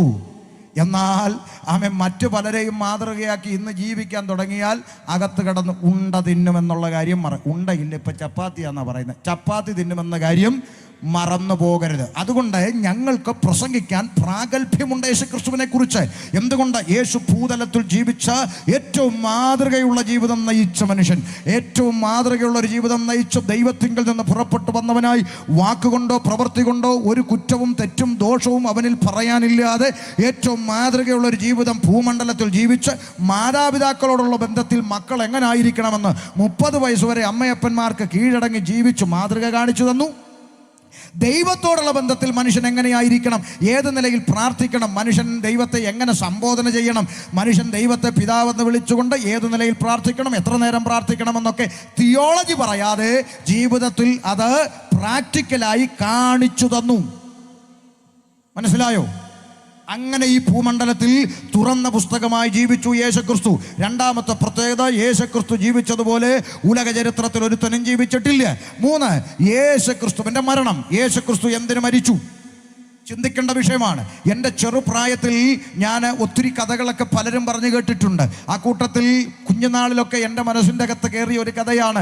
കാലാകാലങ്ങളിലായി മനുഷ്യന്മാർ തെറ്റ് ചെയ്യുമ്പോൾ, തിന്മ പെരുകുമ്പോൾ, കാലാകാലങ്ങളിലായി പാപം ചെയ്യുന്ന ആളുകളെ സംഗ്രഹിച്ച് അവരെ നിഗ്രഹിച്ച് അവരെ കൊന്നുകളഞ്ഞ് ധർമ്മം സ്ഥാപിക്കുവാനായി ദൈവം വരും എന്നൊക്കെ കുഞ്ഞുനാളിൽ കേട്ട കഥകളൊക്കെ എൻ്റെ മനസ്സിലുണ്ട്. അപ്പോൾ പാപം ചെയ്യുന്നവരെ കാലാകാലങ്ങളിൽ കൊന്നുകളഞ്ഞ് നല്ലത് സ്ഥാപിക്കുവാൻ, നന്മ സ്ഥാപിക്കുവാൻ ദൈവങ്ങൾ വരുമെന്നൊക്കെ കേട്ടു വളർന്ന പശ്ചാത്തലത്തിൻ്റെ നടുവിൽ നിന്ന് ആദ്യമായിട്ട് ഒരു വ്യത്യാസം കേൾക്കുക. പാപം ചെയ്യുന്നവരെ കൊന്നുകളയാൻ വരുന്നൊരുത്തനെ കുറിച്ചല്ല, പാപത്തിൽ നിന്ന് പാപികളായ മനുഷ്യരെ രക്ഷിപ്പാൻ, അവരെ കൊന്നുകളയാനല്ല, അവരെ രക്ഷിക്കാൻ വേണ്ടി സ്വന്തം ജീവനെ തരുവാനാണ് ഞാൻ വന്നത് എന്ന് പ്രഖ്യാപിച്ചുകൊണ്ട് ലോകത്തിലേക്ക് അവതാരമെടുത്ത ഒരുത്തൻ ഉലക ചരിത്രത്തിൻ്റെ അകത്ത് രേഖപ്പെടുത്തിയിട്ടുണ്ടെങ്കിൽ ഇന്ന് രാത്രി ഞാൻ പ്രസംഗിക്കുന്ന യേശുക്രിസ്തു അല്ലാതെ മറ്റൊരാളും അങ്ങനെ പറഞ്ഞിട്ടില്ല, മറ്റൊരു ഗുരുവരന്മാരും പറഞ്ഞിട്ടില്ല, മറ്റൊരു പ്രവാചകന്മാരും പറഞ്ഞിട്ടില്ല. ഞാൻ പാപികളെ കൊല്ലാനല്ല, അവരെ പാപത്തിൽ നിന്ന് വീണ്ടെടുപ്പാൻ അത്രേ വന്നത്. അതിനായി മനുഷ്യപുത്രൻ തൻ്റെ ജീവനെ കൊടുക്കുവാനും അതിനെ തിരികെ പ്രാപിക്കുവാനും എനിക്ക് അധികാരമുണ്ട് എന്ന് പ്രഖ്യാപിച്ചുകൊണ്ട് സ്വർഗത്തിലെ സകല മഹത്വം വെടിഞ്ഞ് മനുഷ്യനായി ലോകത്തിലേക്ക് ഇറങ്ങി വന്ന് പാപികളായ മനുഷ്യവർഗത്തെ രക്ഷിച്ചെടുപ്പാൻ സ്വന്തം ജീവൻ പകരത്തിന് ബലിയായി കൊടുത്തുകൊണ്ട് കാൽവരിയുടെ കൊലക്കളത്തിൽ മനുഷ്യന്റെ പാപത്തിന് പരിഹാരം വരുത്തുവാൻ ബലിയായി തീർന്ന ഉലകം കണ്ട ഒരുത്തനുണ്ടെങ്കിൽ ഇന്ന് രാത്രി ഞാൻ പ്രസംഗിക്കുന്ന യേശുക്രിസ്തു മാത്രമേ ഉള്ളൂ. അപ്പോൾ യേശുക്രിസ്തുവിന്റെ ജനനം, യേശുക്രിസ്തുവിന്റെ ജീവിതം, യേശുക്രിസ്തുവിന്റെ മരണം, ഇതെല്ലാം വ്യത്യസ്തമായി കിടക്കുന്നു. തീർന്നില്ല. യേശുക്രിസ്തു മാനവജാതിയുടെ പാപത്തിന് പരിഹാരം വരുത്തുവാൻ ക്രൂശിൽ മരിച്ചു. അരിമത്യക്കാരനായ യോസേഫ് എന്ന് പറയുന്ന മനുഷ്യന്റെ കല്ലറയ്ക്കകത്ത് യേശുക്രിസ്തുവിന്റെ ഭൗതിക ശരീരം അടക്കം ചെയ്യപ്പെട്ടതായി വിശുദ്ധ വേദപുസ്തകത്തിൽ രേഖപ്പെടുത്തിയിരിക്കുന്നു. എന്നാൽ യേശു ഭൂമിയിൽ ജീവിച്ചിരുന്ന കാലത്ത് ഇങ്ങനെ പറഞ്ഞു, മനുഷ്യപുത്രൻ പാപികൾക്ക് വേണ്ടി തൻ്റെ പ്രാണനെ കൊടുക്കുകയും എന്നാൽ താൻ ദൈവമായതുകൊണ്ട് അതിനെ തിരികെ പ്രാപിക്കുകയും ചെയ്യുമെന്നുള്ള പ്രഖ്യാപനം പ്രഖ്യാപനം യേശുക്രിസ്തു ഭൂമിയിൽ ജീവിച്ചിരിക്കുമ്പോൾ തന്നെ നടത്തിയിരുന്നു. അതുകൊണ്ട് റോമ ഗവൺമെന്റ് നല്ല കരുത്തുറ്റ പട്ടാളക്കാരെ യേശുക്രിസ്തുവിന്റെ ഖബറിടത്തിന്റെ മുമ്പിൽ കാവൽ നിർത്തി എന്ന് ഇതിൻ്റെ അകത്ത് രേഖപ്പെടുത്തിയിരിക്കുന്നു. എന്തിനാ? അവൻ ജീവിച്ചിരുന്നപ്പോൾ പറഞ്ഞിരുന്നു മരിച്ചു കഴിഞ്ഞാലും അവൻ ഉയർത്തെഴുന്നേൽക്കുമെന്ന് പറഞ്ഞിരുന്നു. അതുകൊണ്ട് ചിലപ്പോൾ ഇവൻ്റെ ശിഷ്യന്മാരാരെങ്കിലും, യേശുക്രിസ്തുവിൻ്റെ ശിഷ്യന്മാരാരെങ്കിലും ഈ ജഡശരീരം, ഭൗതിക ശരീരം മോഷ്ടിച്ചു കൊണ്ടുപോയിട്ട് ഉയർത്തെഴുന്നേറ്റെന്നൊക്കെ പറഞ്ഞുകൊണ്ട് നടക്കുമെന്ന് പേടിച്ചിട്ട് റോമ ഗവൺമെൻറ് കരുത്തുട്ട പട്ടാളക്കാരെ കണ്ണിലഗ്നിയും കയ്യിലായുധവുമായി യേശുക്രിസ്തുവിൻ്റെ ഖബറിടത്തിൻ്റെ മുമ്പിൽ കാവൽ നിർത്തിയെന്ന് തിരുവെഴുത്തിൽ വായിക്കുന്നു. ഞാൻ പറയട്ടെ, ബാങ്കിൻ്റെ മുമ്പിൽ പോലീസ് തോക്കും പിടിച്ചു നിൽക്കുന്നത് മനസ്സിലാക്കാം, പണപ്പെട്ടിയുമായി പോകുന്ന വാഹനത്തിൽ കാവൽ നിൽക്കുന്നത് മനസ്സിലാക്കാം, ATM കൗണ്ടറിൻ്റെ മുമ്പിൽ കാവൽ നിൽക്കുന്ന മനസ്സിലാക്കാം. ഉലകത്തിൽ ഇന്ന് വരെ ഒരു ഡെഡ് ബോഡി ആരെങ്കിലും എടുത്തുകൊണ്ട് പോകുമെന്ന് പേടിച്ച് ആയുധവും കൊണ്ട് ഏതെങ്കിലും പട്ടാളക്കാർ കാവൽ നിന്നൊരു ചരിത്രമില്ല. അങ്ങനെ ഒരു ഡെഡ് ബോഡിക്ക് പട്ടാളക്കാർ കാവൽ നിന്ന ചരിത്രമുണ്ടെങ്കിൽ ഇന്ന് രാത്രി ഞാൻ പ്രസംഗിക്കുന്ന യേശുക്രിസ്തുവിന്റെ ഖബറിടത്തിന്റെ മുമ്പിൽ കണ്ണിലഗ്നിയും കയ്യിൽ ആയുധവുമായി റോമൻ പടയാളികൾ കാവൽ നിന്നു. അത് നന്നായെന്ന് ഞാൻ പറയത്തുള്ളൂ. അങ്ങനെ നിന്നില്ലായിരുന്നെങ്കിൽ ആളുകൾ പറഞ്ഞേനെ ഇത് ശിഷ്യന്മാരെടുത്തോണ്ട് പോയി ഒളിപ്പിച്ച് വെച്ചിട്ട് കള്ളക്കഥ ഉണ്ടാക്കിയതാണെന്ന് പറഞ്ഞേനെ. അത് നന്നായി. റോമ ഗവൺമെന്റിന്റെ പട്ടാളം കണ്ണിലഗ്നിയും കയ്യിൽ ആയുധവുമായി ഖബറിടത്തിന് മുമ്പിൽ നിൽക്കുമ്പോൾ യേശുക്രിസ്തു പറഞ്ഞതുപോലെ, താൻ പ്രവചിച്ചതുപോലെ മൂന്നാമത്തെ ദിനത്തിൽ പാതാളത്തെ ജയിച്ച് മരണത്തെ ജയിച്ച് റോമ ഗവൺമെന്റിന്റെ വലിയ മുദ്രയെ പൊട്ടിച്ചുകൊണ്ട്, റോമൻ ഭരണകൂടത്തിന്റെ കല്ലറയെ ഭേദിച്ചുകൊണ്ട് ഇന്ന് രാത്രി ഞാൻ പ്രസംഗിക്കുന്ന യേശുക്രിസ്തു പാതാളത്തെ ജയിച്ച്, മരണത്തെ ജയിച്ച്, ലോകത്തെ ജയിച്ച്, പിശാചിനെ ജയിച്ച് യേശുക്രിസ്തു ഉയർത്തെഴുന്നേറ്റു. അത് വിശ്വസിക്കുന്നവർ കരങ്ങൾ ഉയർത്തി ദൈവത്തെ സ്തുതിച്ചാണ്. ആമേൻ. യേശു മരണത്തെ ജയിച്ച് ഉയർത്തെഴുന്നേറ്റു. യേശു ഇന്നും ജീവിക്കുന്നു. യേശു ഇന്നും ജീവിക്കുന്നു. ഇപ്പോഴും ഈ 8:5 യേശു ജീവിക്കുന്നു എന്ന് നിങ്ങൾ വിശ്വസിക്കുന്നെങ്കിൽ സ്വർഗത്തിലെ ദൈവത്തിനൊരു മഹത്വം കൊടുത്തേ. ഹല്ലേലൂയ. അത് വിശ്വസിക്കുന്നു. ഒത്തിരി സന്തോഷമുണ്ട്, ഒത്തിരി സന്തോഷമുണ്ട്. അതിൻ്റെ കാരണം ചില ആളുകൾ ഞങ്ങളോടൊക്കെ ചോദിക്കാറുണ്ട്, ഉപദേശിമാരോട് ചോദിക്കാറുണ്ട്, നിങ്ങളുടെ പള്ളിയിൽ എന്താ യേശുവിൻ്റെ ഫോട്ടോ വെക്കാത്തതെന്നൊക്കെ ചോദിക്കാറുണ്ടല്ലേ. യേശുവിൻ്റെ ഫോട്ടോ എന്താ വെക്കാത്തതെന്ന്. നിങ്ങൾ ഇവിടെ ഇരിക്കുന്ന പ്രായമുള്ള അപ്പച്ചന്മാരുണ്ട്, അമ്മച്ചിമാരുണ്ട്, നിങ്ങൾക്കൊക്കെ മക്കളുണ്ടെന്ന് ഞാൻ വിശ്വസിക്കുന്നു. ഒരു ദിവസം രാവിലെ ഇവിടെ ഇരിക്കുന്ന ഒരു അപ്പച്ചനോട് ഞാൻ ചോദിക്കുക, ഒരു ദിവസം രാവിലെ നിങ്ങളുടെ മോന് നിങ്ങളുടെ അപ്പച്ചൻ്റെ ഒരു പഴയ നല്ല ഗ്ലാമർ ഫോട്ടോ എടുത്ത് വീട്ടിലെ സിറ്റ് ഔട്ടിൽ കൊണ്ടുവന്ന് ആണി അടിച്ച് വെച്ച് ഒരു മാലയും തൂക്കിയിട്ട് മെഴുകുതിരിയും കത്തിച്ച് പൂക്കളം പറിച്ചിട്ട് ചന്ദനത്തിരിയും കത്തിച്ച് പുകച്ച് ആ സിറ്റ് ഔട്ടിലെ മതിലിലോട്ട് കൊണ്ടുവെക്കുക. നിങ്ങൾ സിറ്റ് ഔട്ടിൽ ജീവനോടെ വടി കൊണ്ടുപോലിരുന്ന് പത്രം വായിച്ചുകൊണ്ടിരിക്കുക. ഉടനെ ചെറുക്കൻ നിങ്ങളുടെ ഫോട്ടോ എടുത്ത് വിദ്യ വെച്ചേച്ച് മാലയിട്ട് പൂക്കളും ഇട്ട് ചന്ദനത്തിരിയും കത്തിച്ചേച്ച് ആ ഫോട്ടോ എടുത്ത് നിന്നിട്ട് ചെറുക്കൻ പറയുക, പ്രിയപ്പെട്ട പപ്പായെ, ഇന്ന് പകൽക്കാലം പപ്പായോട് ഞാൻ അറിയിക്കുന്നത്, കഴിഞ്ഞ പകൽക്കാലം കോളേജ് വിട്ട് വരുമ്പോൾ ടീച്ചർ എൻ്റെ ഡയറിയിൽ എഴുതി വിട്ടിരിക്കുന്നു ഇന്ന് പകൽക്കാലം കോളേജിൽ കൊടുക്കാൻ 100 രൂപ കൊണ്ട് ചെല്ലണമെന്ന്. ആകയാൽ ഇന്ന് പകൽക്കാലം കോളേജിൽ കൊടുക്കാൻ 100 രൂപ തരണമെന്ന് പപ്പായോട് ഞാൻ മമ്മി മുഖാന്തരം അപേക്ഷിക്കുന്നു. ആമേൻ എന്നൊക്കെ ഫോട്ടോയിൽ നോക്കി പറഞ്ഞാൽ, ഇവിടെ ഇരിക്കുന്ന അപ്പന്മാരോടാണ് എൻ്റെ ചോദ്യം, നിങ്ങൾ എന്ത് ചെയ്യും? കെട്ടിപ്പിടിച്ച് ഉമ്മ കൊടുക്കുവോ, വടിയെടുത്ത് അവനെ ഓടിക്കുവോ? പറ. വടിയെടുത്ത് ഓടിക്കുമെന്ന്. എന്താ കാര്യം? വടി കൊണ്ടുപോലെ ജീവനോട് അപ്പൻ സിറ്റ് ഔട്ടിൽ പത്രം വായിച്ചുകൊണ്ടിരിക്കുമ്പോൾ ജീവനോടിരിക്കുന്ന അപ്പനെ എടുത്ത് ഭിത്തിയിലാക്കി വെച്ച് മാലയിട്ടിട്ട് 100 രൂപ തരാൻ പറഞ്ഞാൽ അപ്പന്മാർ പിന്നെ ഓടിക്കാതിരിക്കുമോ? ഓടിക്കും. മാത്രമല്ല ചങ്കത്തോട്ട് കൈവച്ചിട്ട് പറയും, എടാ എന്നാടാ നീ കാണിക്കുന്നത്, വടി പോലിരിക്കുന്നത്, എന്നെ എടുത്ത് ഭിത്തി വെച്ച് 100 രൂപ തരാൻ ഓർഡറാന്ന് പറയല്ലേ. എന്താ അങ്ങനെ പറയാൻ കാരണം? ഈ ലോകത്തിലെ അപ്പൻ്റെ ചങ്കൊന്ന് വേദനിച്ചു അല്ലേ. ജീവനോടിരിക്കുമ്പോൾ മരിച്ചവനെ പോലാക്കിയ രംഗം കണ്ടപ്പോൾ ഈ ലോകത്തിലെ അപ്പൻ്റെ ഉള്ളൊന്ന് പെടഞ്ഞു, ഒന്ന് നൊന്തു. ഇന്ന് രാത്രി ഞാൻ ഇങ്ങനെ പറയാം, ഈ ലോകത്തിലെ അപ്പൻ്റെ ഹൃദയം വേദനിച്ചെങ്കിൽ എനിക്കും നിനക്കും വേണ്ടി മരിച്ച് അടക്കപ്പെട്ട് ഉയർത്തെഴുന്നേറ്റ് ഇന്നും സ്വർഗത്തിൽ ജീവനോടെ എനിക്കും നിനക്കും വേണ്ടി മധ്യസ്ഥയണച്ചുകൊണ്ട് കല്ലേറുകൊണ്ട് മരിക്കാൻ തുനിഞ്ഞ സ്തെഫാനോസ് ഇങ്ങനെയാ കണ്ടത്. പരിശുദ്ധാത്മാവ് നിറഞ്ഞവനായി സ്വർഗത്തിലേക്ക് ഉറ്റുനോക്കിയപ്പോൾ സ്വർഗം തുറന്നിരിക്കുന്നതും ദൈവത്തിൻ്റെ മഹത്വവും വലത്തുഭാഗത്തെ ഭിത്തിയാൽ യേശുവിൻ്റെ ഫോട്ടോയിൽ കണ്ടെന്നാണോ? ആണോ? അല്ല. സ്വർഗം തുറന്നിരിക്കുന്നതും ദൈവത്തിൻ്റെ മഹത്വവും വലത്തുഭാഗത്ത് മനുഷ്യപുത്രന് സദൃശനായി ജീവനോടെ നിൽക്കുന്ന യേശുക്രിസ്തുവിനെ, ഉയർത്തെഴുന്നേറ്റ ക്രിസ്തുവിനെ കണ്ടു എന്ന് എഴുതിയിരിക്കുമ്പോൾ ജീവനുള്ളവനെ മരിച്ചവനെ പോലെ ഭിത്തിയിലാക്കി വെച്ചിരിക്കുന്ന ക്രിസ്ത്യാനിയെ നിനക്ക് അയ്യോ കഷ്ടം. ആമേൻ. മനസ്സിലാകുന്നുണ്ടോ? അതുകൊണ്ടാണ് ഞങ്ങളുടെയൊക്കെ പള്ളിയിൽ യേശുവിൻ്റെ ഫോട്ടോയൊന്നും ഇല്ലാത്തത്. ഇനിയിപ്പോൾ വെക്കണമെന്ന് നിർബന്ധമാണെങ്കിൽ ഞങ്ങൾക്ക് പിണക്കമൊന്നുമില്ല, പക്ഷേ ഒറിജിനൽ കൊണ്ട് തരണം. കാര്യം ഒരു ക്രിസ്ത്യാനിയുടെ വീട്ടിൽ 8 ഫോട്ടോ ഇരിപ്പുണ്ടെങ്കിൽ 8ലും 8 യേശുവായിരിക്കും. ഹൃദയം പുറത്ത് വെച്ച മുഖമല്ല ഗർസമന ഇരിക്കുന്ന മുഖം, ആ മുഖമല്ല മറിയുടെ മടിയിൽ കിടക്കുന്ന മുഖം, ആ മുഖമല്ല മുൾക്കിരീട പഠിച്ച മുഖം, ആ മുഖമല്ല നടന്നു പോകുന്ന മുഖം. അപ്പോൾ ഇത് ആകെ ഒരെണ്ണേ പുസ്തകത്തിലുള്ളത്. ഇതിൽ ഏതാണ് ഒറിജിനൽ എന്ന് കണ്ടുപിടിച്ച് വരുമ്പോഴത്തേക്കും നേരം വെളുക്കും. എന്നെ ആരും മിണ്ടാതെ അതൊക്കെ ഞങ്ങൾ ഇപ്പോഴാണ് പാസ്റ്ററെ പലതും ഇപ്പോഴാണ് ചിന്തിക്കുന്നത്, ചിലതൊന്നും ചിന്തിച്ചിട്ടേ ഇല്ല. അതുകൊണ്ടാണ് ഈ കുഴപ്പം. അതുകൊണ്ട് മനസ്സിലാക്കുക, യേശു ഉയർത്തെഴുന്നേറ്റു. യേശു ക്രിസ്തു ഈ ഭൂമിയിൽ ജീവിച്ചിരുന്ന കാലഘട്ടത്തിൽ ഫോട്ടോഗ്രാഫി എന്ന് പറയുന്ന സാധനം കണ്ടുപിടിച്ചിട്ടില്ല. അതുകൊണ്ട് തന്നെ യേശുവിൻ്റെ ഫോട്ടോ ആരും എടുത്തിട്ടില്ല. പിന്നെ ആരുടെയൊക്കെയോ മനസ്സിൻ്റെ അകത്ത് വന്ന ചിന്തയും തോന്നലുമൊക്കെ ബാബു ആൻ്റണിയെ പോലെ മുടിയും നീട്ടി വളർത്തിയ ഒരു മനുഷ്യൻ്റെ പടം വെച്ച് പഴയ സോഡാ കുപ്പിയുടെ കഴുത്ത് പോലെ കവള് കൊട്ടി യേശുവിനെ വരച്ച് വെച്ചേക്കുക.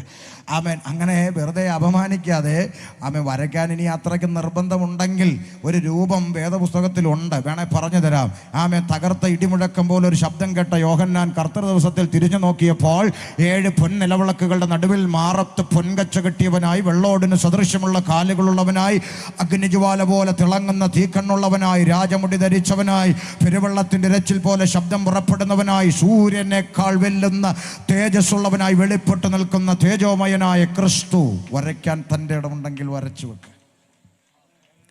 കർത്താവിനെ കൂടെ നാണം കെടുത്താൻ പഴയ സോഡാ കുപ്പിയുടെ കഴുത്ത് പോലെ കവള് പൊട്ടി തേഞ്ഞൊട്ടിയിരിക്കുന്ന പടമൊക്കെ വെച്ച് വെറുതെ മാനം കെടുത്തരുത്. ആമേൻ. അതുകൊണ്ട് ഇന്ന് രാത്രി പറയാം, യേശു ഉയർത്തെഴുന്നേറ്റു. മരണത്തെ ജയിച്ചു, പാതാളത്തെ ജയിച്ചു, ലോകത്തെ ജയിച്ചു, പിശാചിനെ ജയിച്ചു. യേശു ഉയർത്തെഴുന്നേറ്റു. ഇന്ന് രാത്രി പറയട്ടെ, ഉയർത്തെഴുന്നേറ്റ സ്വർഗത്തിലെ ദൈവം മനുഷ്യവർഗത്തെ പാപങ്ങളിൽ നിന്ന് മോചിപ്പാൻ സ്വന്തം ജീവനെ ദാനമായി നൽകി. അതുകൊണ്ട് യേശു ക്രിസ്തു തന്നിൽ വിശ്വസിക്കുന്ന ഏവർക്കും പാപമോചനം നൽകുവാൻ കഴിവുള്ള ദൈവമാണ്. ആമേൻ. ഒരിക്കൽ ഒരു സഹോദരൻ സംശയം ചോദിച്ചു. ഇങ്ങനെയാ ചോദിച്ചത്, സഹോദര, ആമേൻ, താങ്കൾ പ്രസംഗിച്ചത് ഞാൻ കേട്ടു. യേശു സകല മനുഷ്യരുടെയും പാപത്തിനു വേണ്ടിയാണ് ക്രൂശിൽ മരിച്ചത് എന്നല്ലേ താങ്കൾ പറഞ്ഞത്? ഞാൻ പറഞ്ഞതെ. അപ്പോൾ സകല മനുഷ്യരുടെയും പാപം ക്രൂശിലെ മരണത്തോടെ തീർന്നു എന്നല്ലേ പറഞ്ഞത്? അതെ, തീർന്നു. അപ്പം താങ്കളുടെ പാപം മോചിക്കപ്പെട്ടോ? ഞാൻ പറഞ്ഞു യെസ്. എൻ്റെ പാപം മോചിക്കപ്പെട്ടോ? യെസ്. ഞങ്ങളുടെ വീട്ടിൽ അപ്പുറത്തെ മമ്മദ് കുട്ടിയുടെ പാപം മോചിക്കപ്പെട്ടോ? യെസ്. ഇപ്പുറത്തെ ചാക്കോച്ചൻ്റെ പാപം മോചിക്കപ്പെട്ടോ? യെസ്. യേശു മരിച്ചതോടെ സകല മനുഷ്യൻ്റെയും പാപത്തിന് മോചനം വന്നു. അപ്പോൾ പിന്നെ ഇനി ഞങ്ങൾ എന്തിനാ പ്രാർത്ഥിക്കാൻ വരുന്നത്? ഇങ്ങനെ അങ്ങ് ജീവിച്ചാൽ പോരെ? എല്ലാവരുടെയും പാപം തീർന്നില്ലേ? അപ്പം ഞാൻ അദ്ദേഹത്തോട് പറഞ്ഞ മറുപടി ഇങ്ങനെയാ, സ്നേഹിത. ആമെന്തേ, ഞാൻ ഈ ഇരിക്കുന്ന ദൈവദാസൻ്റെ പേര് ബിനു വർഗീസ്. മനസ്സിലാക്കാൻ വേണ്ടി ഒരു ഉദാഹരണം പറയാം. ഞാൻ ഈ ബിനു വർഗീസിൻ്റെ കയ്യിൽ നിന്ന് ഒരു 50,000 രൂപ കടം വാങ്ങി എന്നിരിക്കട്ടെ, ഉദാഹരണം. ഒരു 5 പൈസ മേടിച്ചിട്ടില്ല, നാളെ ചോദിച്ചുകൊണ്ട് വരാതിരിക്കാൻ അവർ. ഉദാഹരണം, 50,000 രൂപ കടം വാങ്ങി എന്നിരിക്കട്ടെ. ഓക്കെ. ഇന്ന് രാവിലെ ഒരു 10 മണി സമയത്ത് ഞാൻ എൻ്റെ ബാങ്കിൻ്റെ ചെക്കെടുത്ത് അതിനകത്ത് ക്യാഷ് ചെക്കിൻ്റെ അകത്ത് ഡേറ്റ് ഇട്ട് ഒപ്പിട്ട് 50,000 രൂപ എന്നെഴുതി ബിനു വർഗീസിൻ്റെ കയ്യിലോട്ട് രാവിലെ 10 മണിക്ക് കൈമാറിയാൽ ആ നിമിഷം മുതൽ എനിക്ക് ചോദിക്കുന്നയാളോട് പറയാം, ഞാൻ ബിനു വർഗീസിൻ്റെ കടം വീട്ടിയില്ലേ? കടം വീട്ടിയോ? പിന്നെ രാവിലെ വീട്ടി. അപ്പോൾ 10 മണിക്ക് വീട്ടിയെന്ന് ഉള്ളത് തന്നെ വീട്ടിയെന്ന്. അപ്പോൾ എന്നെ സംബന്ധിച്ച് ബിനു വർഗീസിൻ്റെ കടം ഞാൻ വീട്ടി. അത് സത്യമാണോ എന്ന് ചോദിച്ചാൽ സത്യമാണ്, ഞാൻ കൊടുത്തതാണ്, തെളിവുണ്ട്, കൊടുത്തു. ഓക്കെ. ഇനി ബിനു വർഗീസിൻ്റെ റോൾ എന്താ? ഷമീർ കൊല്ലം കൊടുത്ത ചെക്കെടുത്ത് ബിനു വർഗീസ് നേരെ അലമാരക്കകത്ത് കൊണ്ട് പൂട്ടി വെച്ചു. എന്നിട്ട് എല്ലാ ദിവസവും രാവിലെ കുളിച്ച് നല്ല വസ്ത്രം ധരിച്ച് പൗഡറും ഇട്ട് തുണിയൊക്കെ ഉടുത്ത് വന്നിട്ട് അലമാര തുറന്ന് ഈ ചെക്ക് അങ്ങോട്ടെടുത്ത് ഷമീർ കൊല്ലം തന്ന ചെക്കേ ഉമ്മ എന്ന് പറഞ്ഞാൽ അത് അനുഭവിക്കാൻ പറ്റുമോ? പറ്റുമോ? ഇല്ല. അപ്പോൾ എന്നോട് കടം തീർത്തോ എന്ന് ചോദിച്ചാൽ ഞാൻ എന്ത് പറയും? തീർത്തു. പക്ഷേ ബിനു വർഗീസ് അത് അനുഭവിക്കണമെങ്കിൽ ഇനി ഷമീർ അല്ല ചെയ്യേണ്ടത്, ഇനി ബിനു വർഗീസ് ചെയ്യേണ്ടുന്ന ഒരു ദൗത്യമുണ്ട്.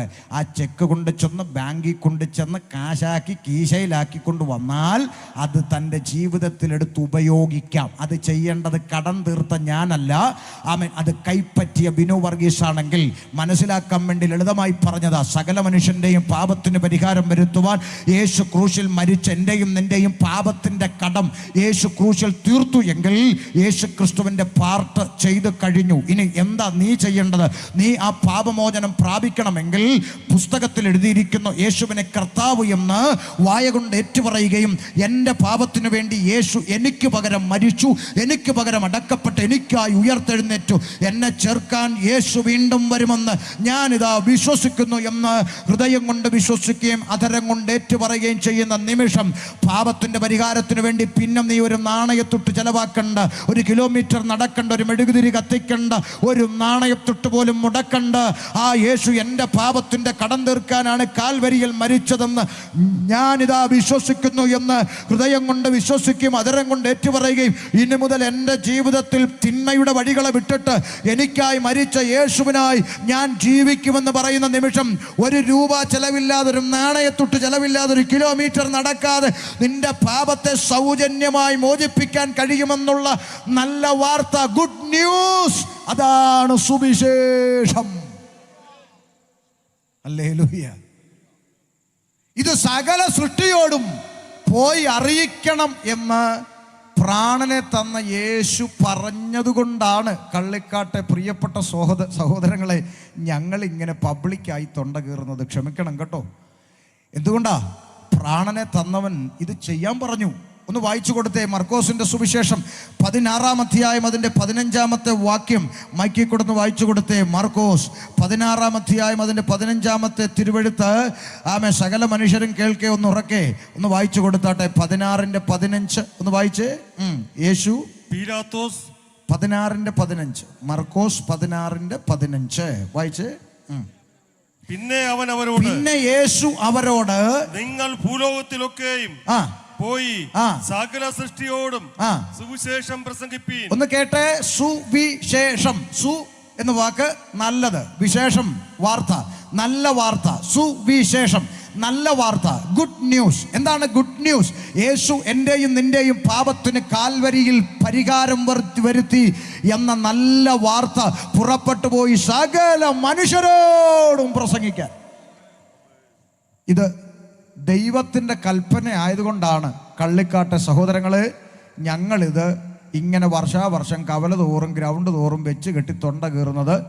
അത് പറയുക എന്ന ഉദ്ദേശം മാത്രമേ ഞങ്ങൾക്കുള്ളൂ. നിങ്ങളിത് കേട്ടിട്ട് നിങ്ങൾക്ക് തോന്നി, ഒരുത്തൻ വന്നു 1.5 മണിക്കൂർ എന്തോ തൊണ്ട കീറിയിട്ടൊക്കെ പോയിടേ, എന്തായാലും ആവട്ടെ, പോയി, അത്രേ ഉള്ളൂ.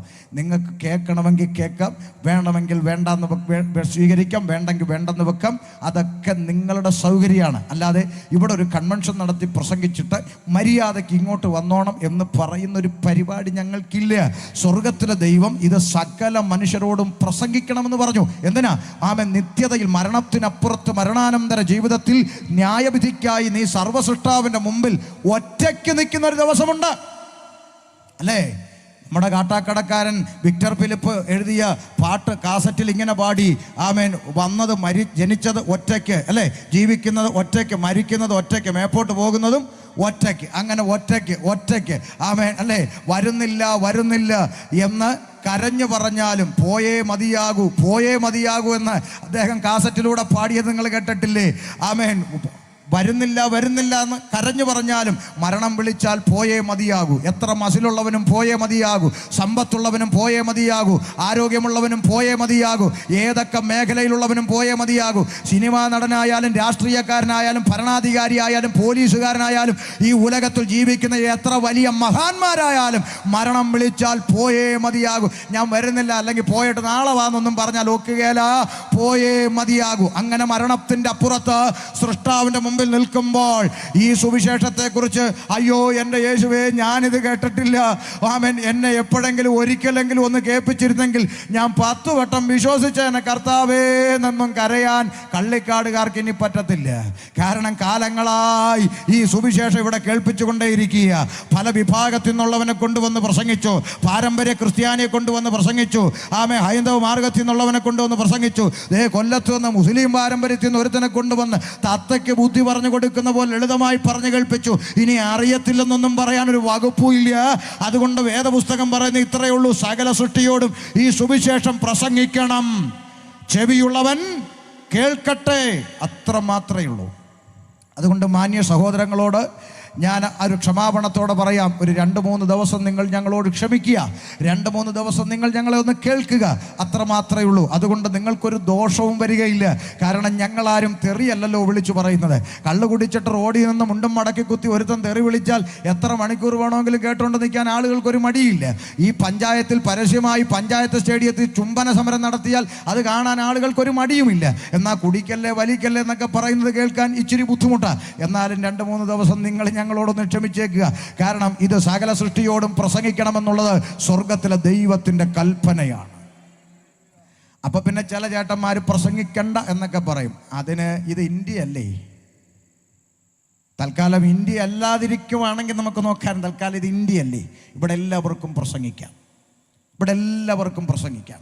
ചില ആളുകൾ പറയും ഇവിടെ അതൊക്കെ ചുമ്മാ വെറുതെ മോഹ ചേട്ടാ. സുവിശേഷം ലോകമുള്ള കാലത്തോളം പ്രസംഗിക്കപ്പെട്ടുകൊണ്ടേയിരിക്കും. അതുകൊണ്ട് അത്തരം നമ്മുടെ പിണറായി സഖാവ് പറയുന്ന പോലെ അത്തരം വിരട്ടലും ബലപേശലൊന്നും വേണ്ട, അതൊന്നും വേണ്ട. ആമേൻ, അതൊന്നും വേണ്ട. സുവിശേഷം പ്രസംഗിക്കണമെന്നുള്ളത് സ്വർഗത്തിലെ ദൈവത്തിൻ്റെ കൽപ്പനയാണെങ്കിൽ ദൈവത്തെ അനുസരിക്കുന്ന ദൈവദാസന്മാർ കാലങ്ങളായി അത് പ്രസംഗിച്ചു കൊണ്ടേയിരിക്കും. തിരുവനന്തപുരത്ത് കാലം എത്രയായി ഇതൊക്കെ പ്രസംഗിക്കാൻ തുടങ്ങിയിട്ട്? ഇന്നലെ എങ്ങാണ്ടും വന്നയാണോ? അല്ല.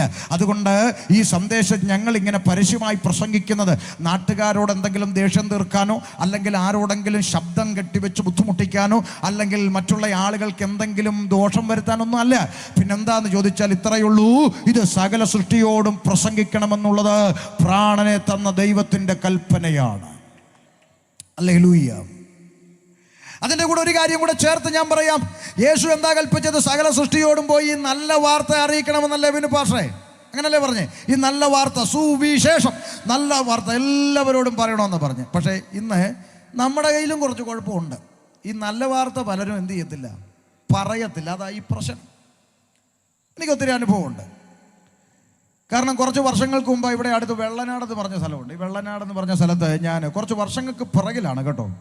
അവിടെ ഈ അന്ന് കൺവെൻഷൻ നടക്കുന്ന സമയത്ത് ആ കൺവെൻഷൻ അവിടെ നടത്താൻ പറ്റത്തില്ലെന്നൊക്കെ പറഞ്ഞ് അവിടെയുള്ള കുറച്ച് ചെറുപ്പക്കാരൊക്കെ കുറച്ച് ബുദ്ധിമുട്ടുകളൊക്കെ ഉണ്ടാക്കി. എന്നിരുന്നാലും അവിടെ കൺവെൻഷൻ നടന്നു. 1-ാം ദിവസത്തെ എൻ്റെ പ്രസംഗം കഴിഞ്ഞപ്പോൾ, ഞാൻ നിങ്ങളുടെ നാട്ടിൽ അയലത്തെ കാര്യമാണ് പറയുന്നത്, 1-ാം ദിവസത്തെ പ്രസംഗം കഴിഞ്ഞപ്പോൾ അവിടുത്തെ ഈ BJP പ്രസ്ഥാനത്തിലെ ചെറുപ്പക്കാർ വന്ന് സംഘാടകരോട് ചോദിച്ചു, നാളെ വരുന്ന ആളുകൾക്ക് ഞങ്ങൾ ഭക്ഷണം കൊടുത്തോട്ടെ എന്ന് ചോദിച്ചു. അങ്ങനെ ഒരു അനുഭവം ഈ തിരുവനന്തപുരത്ത് എനിക്കുണ്ടായിട്ടുണ്ട്. എന്ന് പറഞ്ഞാൽ അവർ പറഞ്ഞു, പ്രസംഗിക്കുന്നെങ്കിൽ ഇങ്ങനെ പ്രസംഗിക്കും. അവർ പറഞ്ഞു കാര്യം മനസ്സിലായി പലതും. അതാ കാര്യം. അവർ പിറ്റേന്ന് ഭക്ഷണം കൊടുക്കുകയും ചെയ്തു. നിങ്ങൾ വെള്ളനാട് അന്വേഷിച്ചാൽ നിങ്ങൾക്ക് കാര്യം മനസ്സിലാവും. വർഷങ്ങൾക്ക് കുറച്ച് പിറകിലാ സംഭവം. ഞാൻ പറഞ്ഞെന്തെന്ന് വെച്ചാൽ കുറച്ചൊക്കെ നമ്മുടെ കയ്യിൽ പ്രശ്നമുണ്ട്. എന്താണെന്ന് വെച്ചാൽ ഈ പറയേണ്ട കാര്യം പറയത്തില്ല. കയറി അലറി കൂവി വെറുതെ ബഹളം ഉണ്ടാക്കി സ്വസ്ഥത നഷ്ടപ്പെടുത്താതെ കാര്യം പറഞ്ഞേച്ച് പോകണം. നാട്ടുകാർ കേൾക്കട്ടെ. അങ്ങനല്ലേ പാസ്റ്ററെ? കാര്യം പറയണം. സുവിശേഷം പറയാൻ ഏൽപ്പിച്ചാൽ സുവിശേഷം പറയണം. അത് ചുമ്മാ കിടന്ന് കൂകി വിളിച്ച് നമ്മുടെ ഈ സഭയ്ക്കകത്ത് പ്രസംഗിക്കേണ്ടത് ഗ്രൗണ്ടിൽ കയറുന്നിട്ട് ഇന്ന് പകൽക്കാലം ദൈവത്തിൻ്റെ അധീനം കൊണ്ട് മേലിറങ്ങുകയാണ്, തൊടുകയാ ശക്തിയോടെ എന്നൊക്കെ പറഞ്ഞാൽ നമുക്ക് തന്നെ പെരുപ്പ് വരല്ലേ റോഡിലിരുന്ന് കേട്ടാ ഇല്ലേ? പിന്നല്ലാതെ. അപ്പം ആളുകളോട് കാര്യം പറഞ്ഞു കൊടുക്കണം. കാര്യം പറഞ്ഞാൽ മലയാളിയില്ലേ അവർക്ക് കേൾക്കുന്നതിന് എന്താ പ്രശ്നം? അപ്പം കാര്യം കൃത്യമായി പറയണം. സുവിശേഷം പ്രസംഗിക്കാൻ സർവശക്തനായ ദൈവം കൽപ്പിച്ചതുകൊണ്ട് സകല സൃഷ്ടിയോടും സുവിശേഷം അറിയിക്കണം. അതുകൊണ്ടാണ് നമ്മൾ ശാന്തമായി പറഞ്ഞുകൊണ്ടേയിരിക്കുന്നത്. അപ്പം ഞാൻ പറഞ്ഞു വന്നത് ബിനു പാസ്റ്റർ, ഈ സുവിശേഷം പറയാനല്ലേ യേശു പറഞ്ഞു? അതെ. പക്ഷേ ഈ പറയാൻ ഏൽപ്പിച്ചത് പറയാത്തടത്താണ് പ്രശ്നം വരുന്നത്. അത് ഞാനൊരു ഉദാഹരണത്തിലൂടെ പറയാം. നമ്മുടെ വീണ്ടും ബിനു പാസ്റ്റർ ഞാനൊന്ന് എടുക്കുക. ബിനു പാസ്റ്റർ ഒരു 10 ലക്ഷം രൂപ ബാങ്കിൽ നിന്ന് ലോൺ എടുത്തു. തിരിച്ചടയ്ക്കാൻ നിവൃത്തിയില്ലാതെ ബിനു പാസ്റ്ററുടെ വീട്ടിൽ നോട്ടീസ് കൊണ്ട് ഒട്ടിച്ചു. അടുത്ത മാസം അല്ലെങ്കിൽ അടുത്ത ശനിയാഴ്ച രാവിലെ 10 മണിക്ക് നിൻ്റെ വീട് ജപ്തി ചെയ്തിറക്കുമെന്ന് ബാങ്കുകാർ നോട്ടീസ് കൊണ്ട് ഒട്ടിച്ചൊന്ന് ഇരിക്കട്ടെ. ബിനു ഇത് ആലോചിച്ചപ്പോൾ ചങ്കിൻ്റെ അകത്ത് വേദനയായി. അടുത്ത ശനിയാഴ്ച 10 മണിക്ക് ബാങ്കുകാർ ജപ്തി ചെയ്യും. ചെണ്ട കൂട്ടി നാട്ടുകാർ കാണുക തലയും കുനിച്ചിറങ്ങേണ്ടി വരും. അത് ഓർക്കാൻ പോലും എനിക്ക് വയ്യ. അതുകൊണ്ട് ഞാൻ അടുത്ത ശനിയാഴ്ച 10 മണി സമയമുണ്ടെങ്കിൽ ഞാൻ മരിക്കും എന്നങ്ങ് തീരുമാനിച്ചിട്ട് ബിനു തിരുവനന്തപുരത്തെ സിറ്റിയിൽ ഒരു ഹോട്ടലിൽ പോയി റൂം എടുത്ത് ശനിയാഴ്ച ആകാൻ വേണ്ടി കാത്തിരിക്കുക. എന്തിനാ? 10 മണിക്ക് ചാകാൻ വേണ്ടി, ആത്മഹത്യ ചെയ്യാൻ കാത്തിരിക്കുകയാണ്. നോക്കണേ, നിങ്ങൾ ശ്രദ്ധിച്ച് കേട്ടോണം. അപ്പോൾ ഈ ബിനുവിൻ്റെ ഈ ഒരു അവസ്ഥ നമ്മുടെ അധ്യക്ഷൻ്റെ പേരെന്തുവായിരുന്നു ഇന്നലത്തെ? സെബാസ്റ്റ്യൻ. ഇന്നലത്തെ അധ്യക്ഷൻ നല്ല ഈ പുള്ളിയുടെ ശബ്ദം കേട്ടിട്ട് ഞാൻ പറഞ്ഞു ഈ ശബ്ദമൊക്കെ എനിക്ക് കിട്ടിയിരുന്നെങ്കിൽ ഞാൻ ചിന്തിച്ചു. എന്നാ ഒരു സൗണ്ടല്ലേ, അയ്യോ.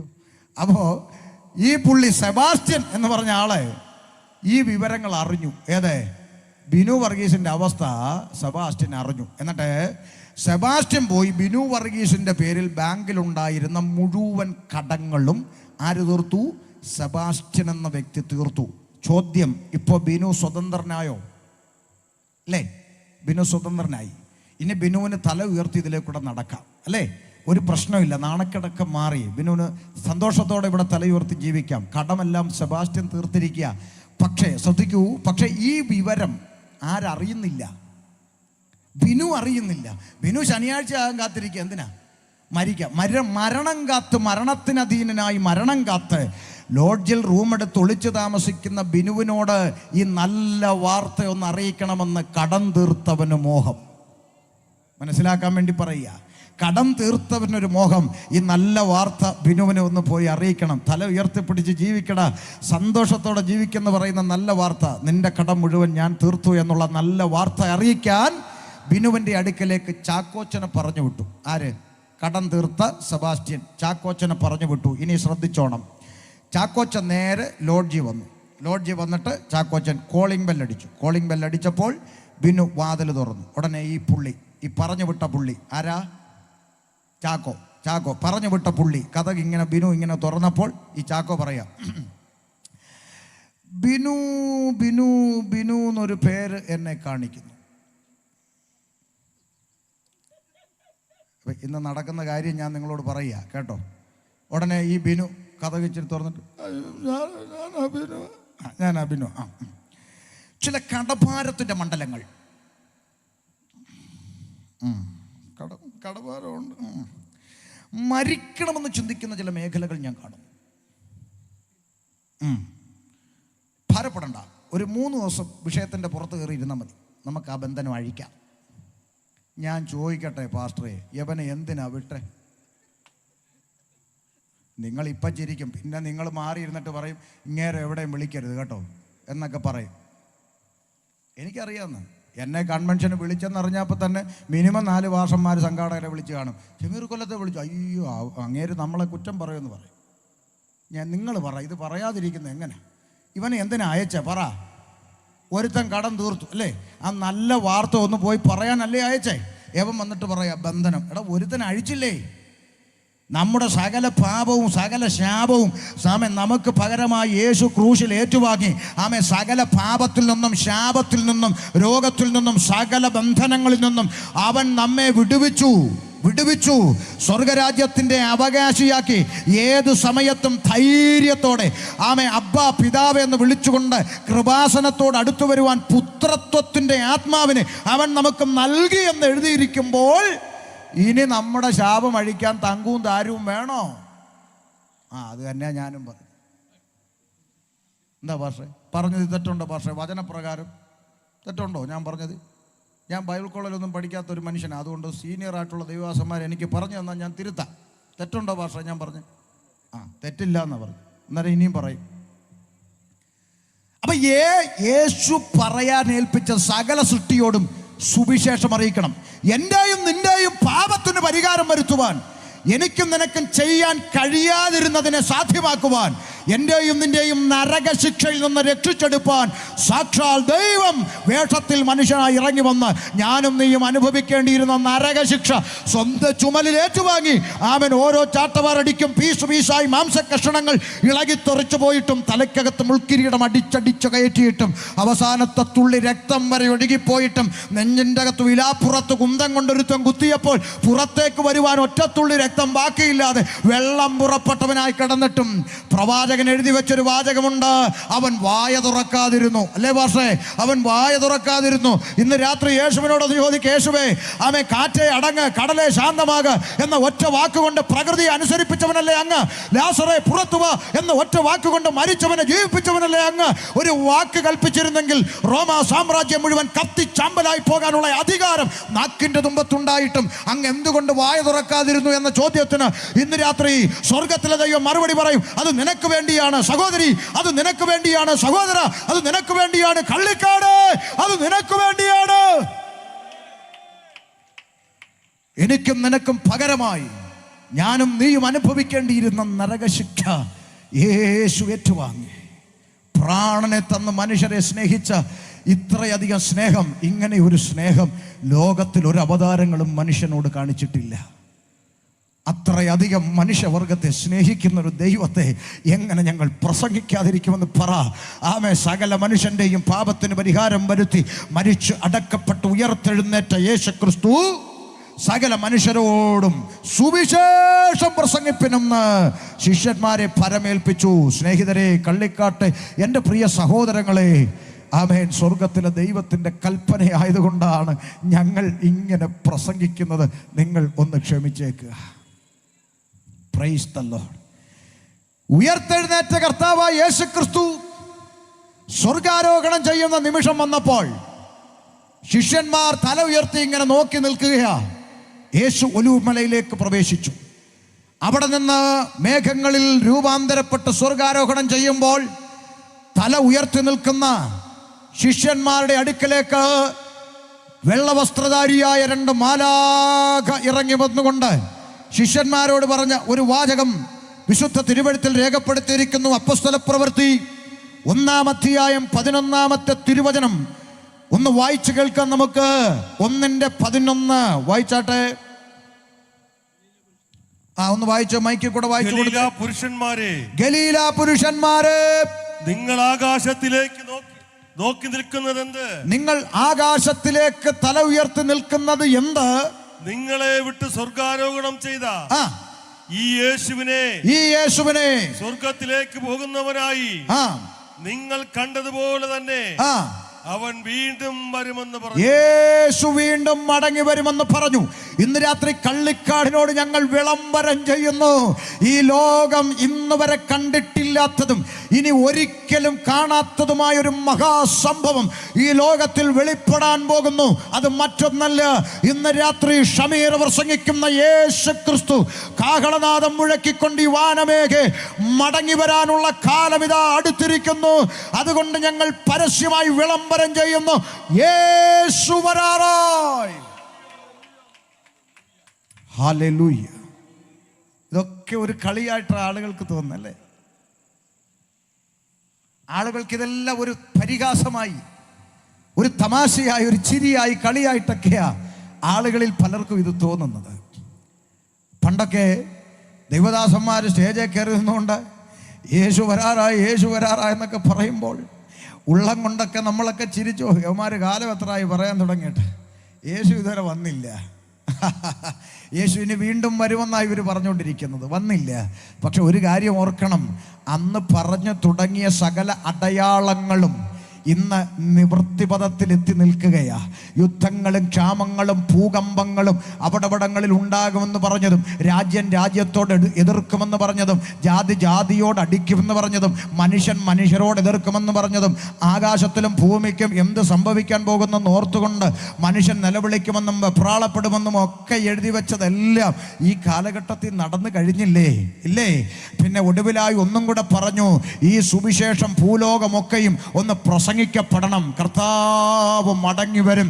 ആമേൻ. അതുകൊണ്ടല്ലേ ഇന്ന് മൊബൈൽ തുറന്ന സുവിശേഷം, ഏഷ്യാനെറ്റ് തുറന്ന സുവിശേഷം, സൂര്യ TV തുറന്ന സുവിശേഷം, അങ്ങോട്ട് തിരിഞ്ഞ സുവിശേഷം, ഇങ്ങോട്ട് തിരിഞ്ഞ സുവിശേഷം, നടന്നു പോകുന്ന മതലയിലോട്ട് നോക്കിയ സുവിശേഷ യോഗം, എവിടെ തിരിഞ്ഞാലും സുവിശേഷം, ഏത് ചാനൽ മാറ്റിയാലും സുവിശേഷം, വാട്സാപ്പിൽ കയറിയ സുവിശേഷം, യൂട്യൂബിൽ കയറിയ സുവിശേഷം, എങ്ങോട്ട് തിരിഞ്ഞാലും ഇന്ന് സുവിശേഷം. സകല മനുഷ്യരും ഒരു ദിവസമെങ്കിലും ഒരു പ്രാവശ്യമെങ്കിലും ഇതൊന്ന് കേട്ടിരിക്കണമെന്നുള്ളത് ദൈവത്തിന്റെ നീതിയാകയാൽ യേശു മടങ്ങി വരാൻ ഇനി അധിക കാലമില്ല. സകല പ്രസംഗകരും പ്രസംഗിച്ചതുപോലെ, സകല പ്രവാചകന്മാരും പ്രവചിച്ചതുപോലെ യേശു ക്രിസ്തു താമസം വിനാ വാനമേഘ വെളിപ്പെടുവാൻ കാലമായി എന്ന് ഇന്ന് രാത്രി ഞങ്ങൾ ദേശത്തോട് വിളംബരം ചെയ്യുകയാണ്. ഹല്ലേലൂയ. യേശു വീണ്ടും മടങ്ങി വരും എന്ന് പറഞ്ഞു.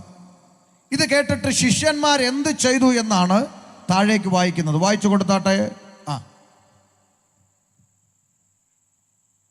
അവൻ യെരുശലേമിന് സമീപത്ത് ഒരു ശബത്ത് ദിവസത്തെ വഴിദൂരമുള്ള ഒരു മല വിട്ട് യെരൂശലേമിലേക്ക് മടങ്ങിപ്പോന്നു. അവിടെ എത്തിയപ്പോൾ അവർ പാർത്ത മാളിക മുറിയിൽ കയറിപ്പോയി. ശ്രദ്ധിച്ചു കേട്ടെ, ആമേ. ശിഷ്യന്മാര് ഒലിവുമല വിട്ട് യെരൂശലേം പട്ടണത്തിലേക്ക് തിരിച്ചു വന്നു. യേശു സ്വർഗാരോഹണം ചെയ്തു പോയി. ഇവര് തിരിച്ചു വന്നിട്ട് മാളിക മുറിയിലേക്ക് കയറിപ്പോയി. ഇന്ന് രാത്രി കള്ളിക്കാടുള്ള ക്രിസ്ത്യാനികൾ ഒന്ന് ശ്രദ്ധിക്കാൻ വേണ്ടി ഒന്ന് രണ്ട് കാര്യം പറയാം. ഈ മാളിക മുറിയിലോട്ട് കയറിപ്പോയ ആളുകളുടെ പേര് വിവരങ്ങൾ വിശുദ്ധ തിരുവെഴുത്തിൽ രേഖപ്പെടുത്തിയിട്ടുണ്ട്. ആ പേര് വിവരം ഞാനൊന്ന് വായിക്കാൻ പോവുക. ഒന്ന് വായിച്ച് കേൾപ്പിച്ചേ. നിർത്തി. പത്രോസ് എന്ന് പറഞ്ഞാൽ ആരാ? നമ്മുടെ നാട്ടിലെ ക്രിസ്ത്യാനികളോട് ചോദിച്ചാൽ പറയും ആരാ പത്രോസ്. ഇപ്പൊ ചില ക്രിസ്ത്യാനികൾ പറയും അയ്യോ അറിയത്തില്ലേ ആരാ? ഒന്നാമത്തെ പോപ്പ്. പത്രോസ് ലീഗ്. ഒന്നാമത്തെ പോപ്പ്. ആയിക്കോട്ടെ, നമുക്കത് പിണക്കമൊന്നുമില്ല, നല്ല കാര്യമല്ലേ, മോശമൊന്നും അല്ലല്ലോ. അപ്പൊ ഒന്നാമത്തെ പോപ്പ് പത്രോസ് ലീഗ. അടുത്തത് യോഹന്നാൻ, യാക്കോബ്, അന്ത്രയോസ്, ഫിലിപ്പോസ്, തോമാസ് ലീഗ, ബർത്തലോമായി, മത്തായി, അൽഫയുടെ മകനായ യാക്കോബ്, എരിവുകാരനായ ശിമോൻ, യാക്കോബിന്റെ മകനായ യൂദ, ഇവരെല്ലാവരും സ്ത്രീകളോടും യേശുവിന്റെ അമ്മയായ മറിയയോടും അവന്റെ സഹോദരന്മാരോടും കൂടെ ഒരുമനപ്പെട്ട് പ്രാർത്ഥന കഴിച്ചു പോന്നു. ശ്രദ്ധിക്കുക, ഇത് ക്രിസ്ത്യാനി ശ്രദ്ധിക്കാൻ പറഞ്ഞത്. പുറത്തുള്ളവർക്ക് ഈ ബൈബിളിലെ കാര്യം അറിയണമെന്നില്ലല്ലോ, അതുകൊണ്ടാണ് നിങ്ങളൊന്ന് ശ്രദ്ധിക്കാൻ പറഞ്ഞത്. മേലോട്ട് കയറിപ്പോയ ആളുകളുടെ പേര് വിവരം ഇവിടെ വായിച്ചു കേട്ടു. അതിൻ്റെ അകത്ത് പത്രോസ് ലീഹയുണ്ട്, തോമാസ് ലീഹയുണ്ട്, യൂദാസ് ലീഹയുണ്ട്, യേശുവിൻ്റെ അമ്മയായ മറിയ ഉണ്ട്, മറ്റു സഹോദരങ്ങളുണ്ട്. ഉണ്ട്. ഇവരെല്ലാവരും കൂടെ അവിടെ കയറി ഒരുമനപ്പെട്ട് പ്രാർത്ഥിച്ചുകൊണ്ടിരുന്നു. ഇനി പ്രാർത്ഥിച്ചുകൊണ്ടിരുന്നപ്പോൾ എന്ത് സംഭവിച്ചു എന്നുകൂടെ കേട്ടെ. 2-ാം അധ്യായം 1-ാം വാക്യം വായിച്ച എന്ത് സംഭവിച്ചു? പെന്തക്കോസ്ത് നാൾ വന്നപ്പോൾ. ഒന്നുകൂടെ. പെന്തക്കോസ്ത് നാൾ വന്നപ്പോൾ അപ്പോൾ ഇവരെല്ലാവരും കൂടെ മര്യാദയ്ക്ക് യേശുവിൻ്റെ അമ്മയായ മറിയയും പോപ്പും തോമാസ് ലീഗ യൂദാസ് ലീഗ എല്ലാം കൂടെ പ്രാർത്ഥിച്ചുകൊണ്ടിരുന്നപ്പോൾ അവരുടെ ഇടയിലേക്ക് കുറച്ച് പെന്തക്കോസ്തുകാർ വന്നു. അങ്ങനാണോ? ആണോ അച്ഛാ? പെന്തക്കോസ്തുകാർ ആണോ? അങ്ങനെ ഒരു കാറും ഇല്ല. പെന്തക്കോസ്തു നാൾ വന്നപ്പോൾ. മനസ്സിലായോ? പെന്തക്കോസ്തുകാർ അവരുടെ ഇടയിലോട്ട് കയറി ചെന്നല്ല, പെന്തക്കോസ്തു നാൾ വന്നു. ആദ്യം അത് മനസ്സിലാക്കണം. എന്താണ് പെന്തക്കോസ്തു നാൾ? 50-ാം പെരുന്നാൾ ദിവസം, ഡേ ഓഫ് പെന്തക്കോസ്റ്റ്, പെന്തക്കുസ്ത പെരുന്നാൾ ദിവസം വന്നു. അവർ പ്രാർത്ഥിച്ചു കൊണ്ടിരുന്ന ദിവസങ്ങൾ കടന്നുപോയപ്പോൾ പെന്തക്കോസ്തു പെരുന്നാൾ ദിവസം വന്നു. ആ പെരുന്നാൾ ദിവസത്തിൽ ഒരു സംഭവം നടന്നു. ആ സംഭവമാണ് ഇനി വായിക്കുന്നത്. എന്താണ് സംഭവം? എല്ലാവരും ഒരു സ്ഥലത്ത് ഒന്നിച്ചു കൂടിയിരുന്നു. പെന്തക്കോസ്തു പെരുന്നാൾ ദിവസത്തിൽ അവരെല്ലാവരും ഒന്നിച്ച് പ്രാർത്ഥനയ്ക്ക് കൂടിയിരുന്നു. പെട്ടെന്ന് വലിയ കാറ്റടിക്കുന്നത് പോലെ ആകാശത്ത് നിന്ന് ഒരു മുഴക്കമുണ്ടായി. അവർ ഇരുന്നിരുന്ന വീട് മുഴുവൻ നിറച്ചു. അടുത്ത വാക്ക് ശ്രദ്ധിച്ച്. അഗ്നിജ്വാല പോലെ പിളർന്നിരിക്കുന്ന നാവുകൾ അവർക്ക് പ്രത്യക്ഷമായി അവരിൽ ഓരോരുത്തന്റെ മേൽ പതിഞ്ഞു. അടുത്ത വാക്കൊന്ന് ശ്രദ്ധയോടെ കേട്ടെ. എല്ലാവരും പരിശുദ്ധാത്മാവ് നിറഞ്ഞവരായി ആത്മാവ് അവർക്ക് ഉച്ചരിപ്പാൻ നൽകിയതുപോലെ അന്യഭാഷകളിൽ സംസാരിച്ചു തുടങ്ങി. നിൽക്കട്ടെ, അവരെല്ലാവരും കൂടിയിരുന്നവരെല്ലാവരും പരിശുദ്ധാത്മാവ് നിറഞ്ഞവരായി അന്യഭാഷകളിൽ സംസാരിക്കാൻ തുടങ്ങി. ഇന്ന് രാത്രി ഒരു ചോദ്യം ചോദിക്കട്ടെ. ഈ അന്യഭാഷ പറഞ്ഞ് കൈയടിക്കുന്ന ആളുകളെയാണല്ലോ പൊതുവെ നാട്ടുകാരെന്തോ വിളിക്കുന്നത്? എന്ത് കോസ്? പെന്തക്കോസ്. അങ്ങനാണെങ്കിൽ 1-ാമത്തെ പെന്തക്കോസ്തുകാരൻ പത്രോസ്. പിടികിട്ടിയോ? 1-ാമത്തെ പെന്തക്കോസ്തുകാരൻ തോമാസ് ലീഗ, 1-ാമത്തെ പെന്തക്കോസ്തുകാരൻ യൂദാസ് ലീഗ, 1-ാമത്തെ പെന്തിക്കോസുകാരി മറിയ. ഇവരെല്ലാം അന്യഭാഷ പറഞ്ഞിട്ടല്ലേ കള്ളിക്കാട് കിടക്കുന്ന നിങ്ങൾ പറയാൻ തുടങ്ങി അല്ലേ? അതുകൊണ്ട് ഇനി പെന്തിക്കോസുകാർക്ക് അമ്മയില്ല എന്ന് പറഞ്ഞുകൊണ്ട് എങ്ങാനും വന്ന നിങ്ങളുടെ പള്ളി ഫോട്ടോയേ ഉള്ളൂ, ഞങ്ങളുടെ കൂടെ ജീവനോടിരുന്ന് അന്യഭാഷ പറഞ്ഞെന്ന് വേദപുസ്തകം എടുത്ത് കാണിച്ചു കൊടുത്തേക്കണം. മനസ്സിലായോ? അതുകൊണ്ട് അവരെല്ലാവരും ഒന്നിച്ച് പരിശുദ്ധാത്മാവ് ഉച്ചരിപ്പാൻ നൽകിയതുപോലെ അവർ അന്യഭാഷകളിൽ സംസാരിച്ചു തുടങ്ങി. അങ്ങനെ ആത്മാവിൻ്റെ നിറവിൽ അവർ സംസാരിച്ചു കൊണ്ടിരിക്കുമ്പോൾ ഒരാൾ പരിശുദ്ധാത്മാവിൽ നിറഞ്ഞ് പ്രസംഗിക്കാൻ എഴുന്നേറ്റ് നിന്നു എന്ന് തിരുവെഴുത്തിൽ കാണുന്നു. ആരാ? പത്രോസ് ലീഹ പ്രസംഗിക്കാൻ എഴുന്നേറ്റ് നിന്നു. എന്നിട്ട് ആത്മാവിൽ നിറഞ്ഞൊരൊറ്റ പ്രസംഗം യേശു എന്ന രക്ഷകനേ ഉള്ളൂ. യേശുവല്ലാതെ മറ്റൊരുത്തനിലും രക്ഷയില്ല.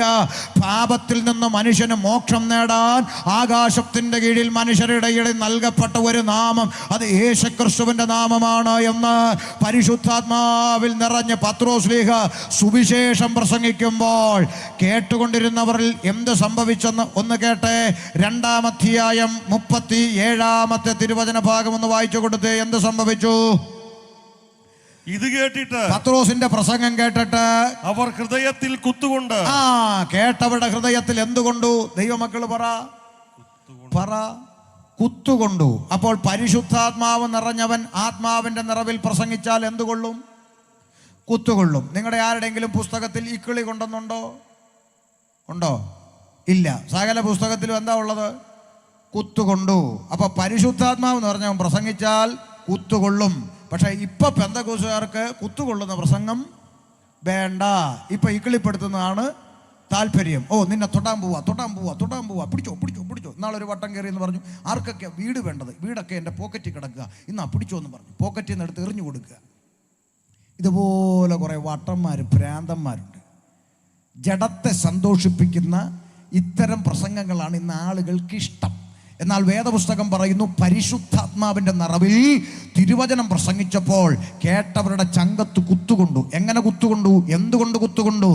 ഇരുവായ്ത്തലയുള്ള ഏത് വാളിനേക്കാളും മൂർച്ചയേറിയതും സദ്യമജ്ജ മാംസങ്ങളെ വേർവിടുവിക്കും വരെ തുളച്ചകത്തോട്ട് കയറുന്ന ജീവന്റെ വചനം, ദൈവവചനത്തിന്റെ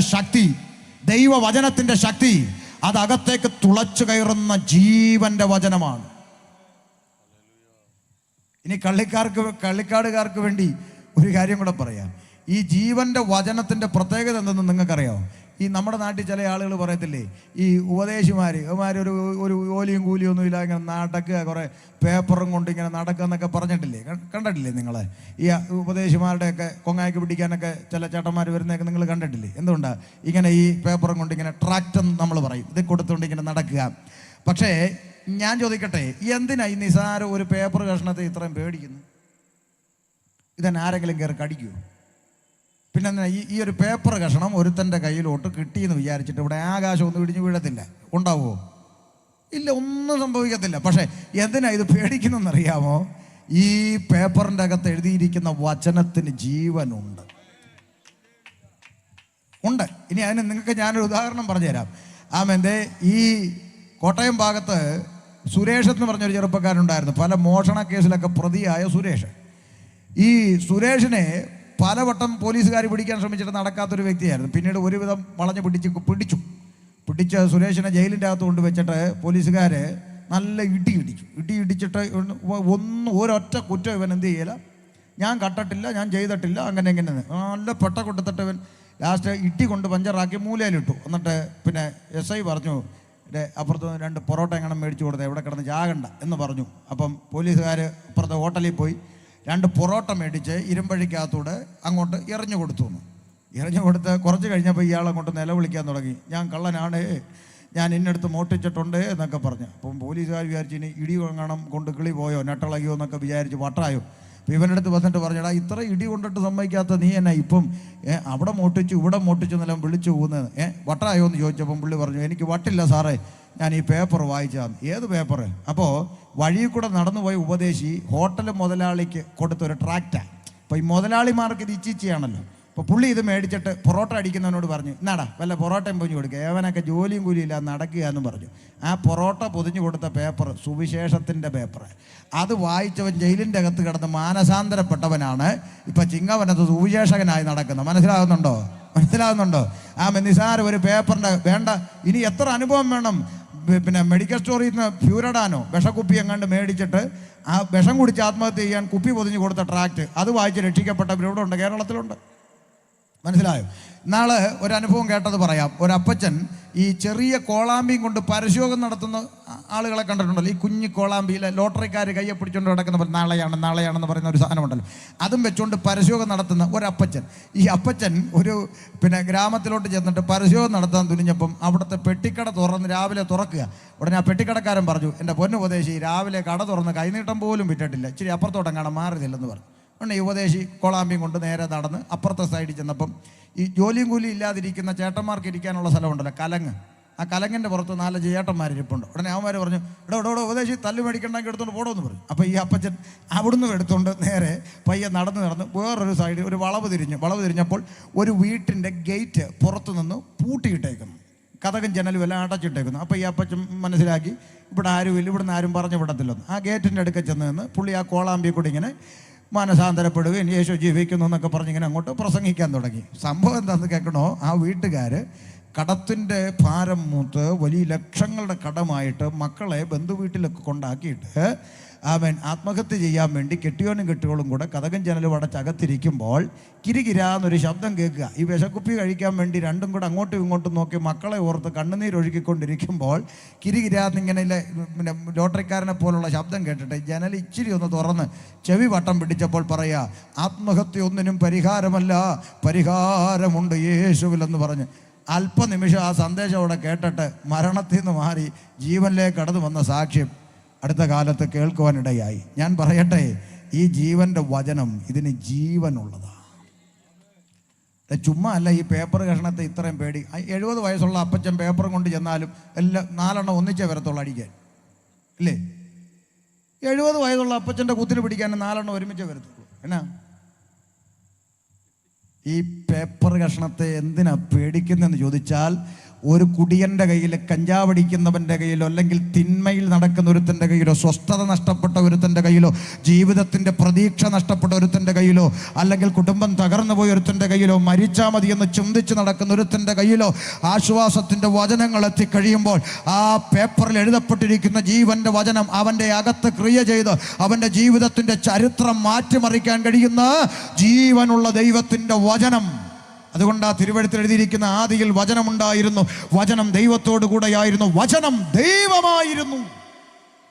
ദൈവമായ തിരുവചനം, ജീവനുള്ള ദൈവത്തിൻ്റെ വചനം, ഇരുവായ്ത്തലയുള്ള ഏത് വാളിനേക്കാളും മൂർച്ചയേറിയ ദൈവത്തിൻ്റെ വചനം, സദ്യമജ്ജ മാംസങ്ങളെ വേർവിടുവിക്കും വരെ തുളച്ചു ചെല്ലുന്ന വചനം അകത്തോട്ട് കടന്നു ചെന്നപ്പോൾ കേട്ടവരുടെ ഹൃദയത്തിൻ്റെ അകത്ത് കുത്തുകൊണ്ടവരെല്ലാം കൂടെ നിലവിളിച്ചൊരു ചോദ്യം ചോദിച്ചു. വായിച്ചു കൊടുത്തേ. കുത്തുകൊണ്ടവരെന്ത് ചെയ്തു? വായിച്ചാട്ടെ താഴേക്ക്. ആമേൻ. അവർ ഹൃദയത്തിൽ കുത്തുകൊണ്ടു. എന്നിട്ട് പത്രോസിനോടും ശേഷം അപ്പോസ്തലന്മാരോടും, സഹോദരന്മാരായ പുരുഷന്മാരെ, ഞങ്ങൾ എന്തു ചെയ്യേണ്ടു എന്ന് ചോദിച്ചു. ആ പ്രസംഗം കേട്ടുകൊണ്ടിരുന്ന ആളുകളുടെ ഹൃദയത്തിൽ കുത്തുകൊണ്ടിട്ട് അവരൊരു നിലവിളിയോടെ ചോദിക്കുകയാണ്, ദൈവദാസന്മാരെ, നിങ്ങൾ പ്രസംഗിച്ച ഓരോ വാക്കുകളും എൻ്റെ ചങ്കിനകത്ത് കത്തുകയറുകയായിരുന്നു, എൻ്റെ ഹൃദയത്തിൽ കുത്തുകൊള്ളുകയായിരുന്നു. പറ, ഞങ്ങൾ പാപമോചനത്തിനായി എന്താ ചെയ്യേണ്ടത്? എവിടെയാ പോകേണ്ടത്? ആരെയാ കാണേണ്ടത്? എത്ര പണമാ ചെലവാക്കേണ്ടത്? പാപം മോചിച്ചു കിട്ടാൻ ഞങ്ങൾ എന്ത് ചെയ്യണമെന്ന് ചോദിച്ചു. പരിശുദ്ധാത്മാവിൽ നിറഞ്ഞ പത്രോസ് ലീഗ പറഞ്ഞ മറുപടി വായിച്ചേ. പത്രോസ് അവരോട് നിങ്ങൾ മാനസാന്തരപ്പെടണം. ഒന്ന്, ജീവിതത്തിൽ ഇന്നുവരെ നടന്ന വഴികളെ കുറിച്ച് ഓർക്കണം, ചെയ്ത പ്രവർത്തികളെ കുറിച്ച് ഓർക്കണം, ഇന്നലെ വരെ ചെയ്ത പ്രവർത്തികളെ തിരിഞ്ഞു നോക്കണം, നടന്ന വഴികളെ തിരിഞ്ഞു നോക്കണം, പറഞ്ഞ വാക്കുകളെ തിരിഞ്ഞു നോക്കണം. സകലത് തിരിഞ്ഞു നോക്കിയിട്ട് അയ്യോ എനിക്ക് തെറ്റിപ്പോയി, എൻ്റെ വഴി തെറ്റിപ്പോയി, ഞാൻ പറഞ്ഞത് തെറ്റിപ്പോയി, ഞാൻ ജീവിച്ച ജീവിതം തെറ്റിപ്പോയി, ഇനി എനിക്ക് ആ ജീവിതം വേണ്ട എന്ന് പറഞ്ഞ് തിരുത്തപ്പെടാൻ നിനക്ക് കഴിയണം. ഒരു മാനസാന്തരം ഉണ്ടാകണം. നിങ്ങൾ മാനസാന്തരപ്പെട്ട് നിങ്ങളുടെ പാപങ്ങളുടെ മോചനത്തിനായി ഓരോരുത്തൻ യേശുക്രിസ്തുവിന്റെ നാമത്തിൽ സ്നാനമേൽപ്പീൻ. ഒരൊറ്റ രൂപ ചെലവാക്കേണ്ട, ഒരു നാണയത്തൊട്ട് കൊടുക്കേണ്ട, ഒരു മെഴുകുതിരി കത്തിക്കേണ്ട, 1 കിലോമീറ്റർ നടക്കണ്ട, സൗജന്യമായി അകത്തു കുടിയിരിക്കുന്ന പാപമെന്ന ഇരുട്ടിനെ പടിയടച്ച് പുറത്താക്കാൻ കഴിയുന്ന ഒരു മാർഗം പത്രോസ് ലീഗ ജനത്തോട് വിളിച്ചു പറഞ്ഞു. ഒറ്റ കാര്യം ചെയ്താൽ മതി, നിങ്ങൾ മാനസാന്തരപ്പെടണം. എന്ന് പറഞ്ഞാൽ ഇന്നലെ വരെ ജീവിച്ച ജീവിതത്തോടൊരു ടാറ്റ പറയണം, ഒരു ബൈ ബൈ പറയണം. ഇന്നലെ വരെ ജീവിച്ച ജീവിതം എനിക്ക് വേണ്ടാന്നൊരു തീരുമാനമെടുക്കണം. എന്നിട്ട് കർത്താവായ യേശുക്രിസ്തുവിന്റെ നാമത്തിൽ സ്നാനമേൽപ്പിൻ, നിങ്ങൾക്ക് പാപമോചനം ലഭിക്കും. അത് വായിച്ചത് കൊണ്ടാണ് പെന്തിക്കോസുകാർ പോത്തിനെ കുളിപ്പിക്കുന്ന വെള്ളത്തിൽ മുങ്ങുന്നത്. അവന്മാര് പോത്തിനെ കുളിപ്പിക്കുന്ന വെള്ളത്തിൽ മുക്കുന്നവന്മാരല്ലേ? അതെ അതെ അതെ, പോത്തിനെ കുളിപ്പിക്കുന്ന വെള്ളത്തിൽ മുങ്ങുന്ന പോത്തുകളാ. എന്തിനാ? ഒരൊറ്റ നാണയത്തൊട്ട് ചെലവാക്കാതെ, ഒരു കിലോമീറ്റർ നടക്കാതെ, ഒരു മെഴുകുതിരി കത്തിക്കാതെ, പുണ്യകർമ്മക്രിയ, നേർച്ച, കാഴ്ചാദി, ഭൂഷാദികളൊന്നും ചെയ്യാതെ സൗജന്യമായി അകത്ത് കുടിയിരിക്കുന്ന പാപമെന്ന ഇരുട്ടിനെ പടിയടച്ച് പുറത്താക്കാൻ കഴിയുന്ന ഒരു വെളിച്ചം ഹൃദയത്തിൻ്റെ അകത്തേക്ക് പ്രവേശിക്കാൻ വേണ്ടി. ഏത് വെളിച്ചം?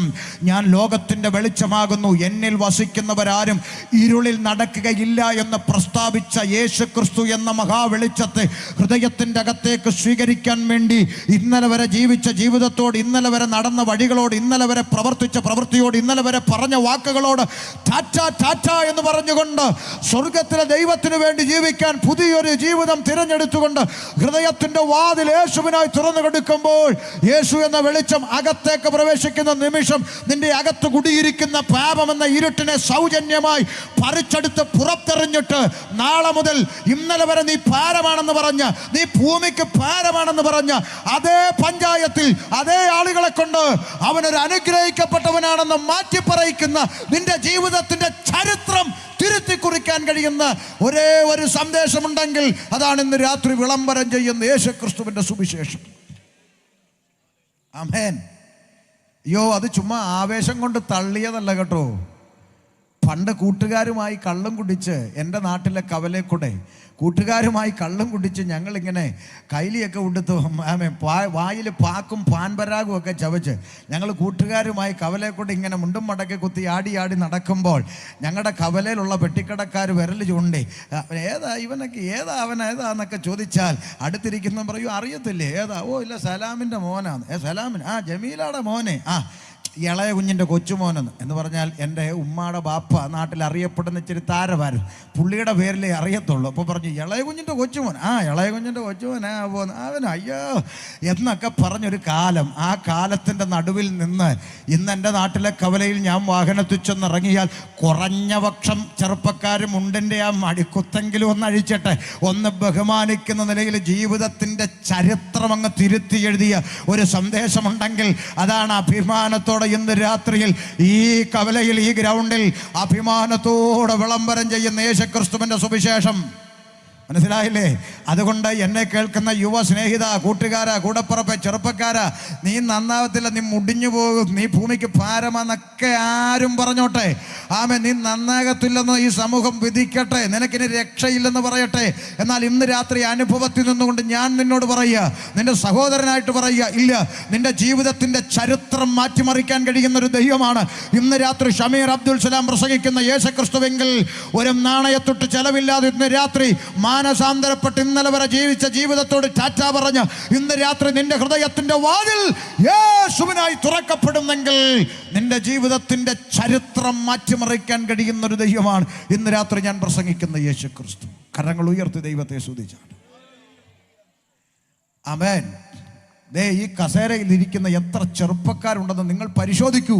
കള്ളിക്കാടുകാരെ, എത്ര നല്ല ആരോഗ്യവും തണ്ടും തടിയും മസിലുമുള്ള ചെറുപ്പക്കാർ ഇതിൻ്റെ അകത്തിരിപ്പുണ്ട്. 18 വയസ്സും 20 വയസ്സും 25 വയസ്സും ഒക്കെ ഉള്ള ചെറുപ്പക്കാരിനകത്തിരിപ്പുണ്ട്. 22-കാരിയും 32-കാരിയും 40-കാരിയും ഇതിൻ്റെ അകത്തിരിപ്പുണ്ട്. നിങ്ങൾ ഇവരോടൊക്കെ ഒന്ന് സംസാരിച്ചു നോക്ക്. ഈ നാണമില്ലാതെ കമ്മലും മാല ഇടാതെ കൊട്ടിപ്പാടി കലബിലബിലബിലാന്ന് നിറഞ്ഞ് നടക്കുന്ന ഈ കൂട്ടത്തിൻ്റെ അകത്ത് നിങ്ങൾ എന്തിനാ പോയി കൂടിയെന്നൊന്ന് ചോദിച്ചു നോക്ക്. അവർ പറഞ്ഞു തരും. ഇന്നലെ വരെ ഞങ്ങൾ ജീവിച്ചൊരു ജീവിതമല്ല.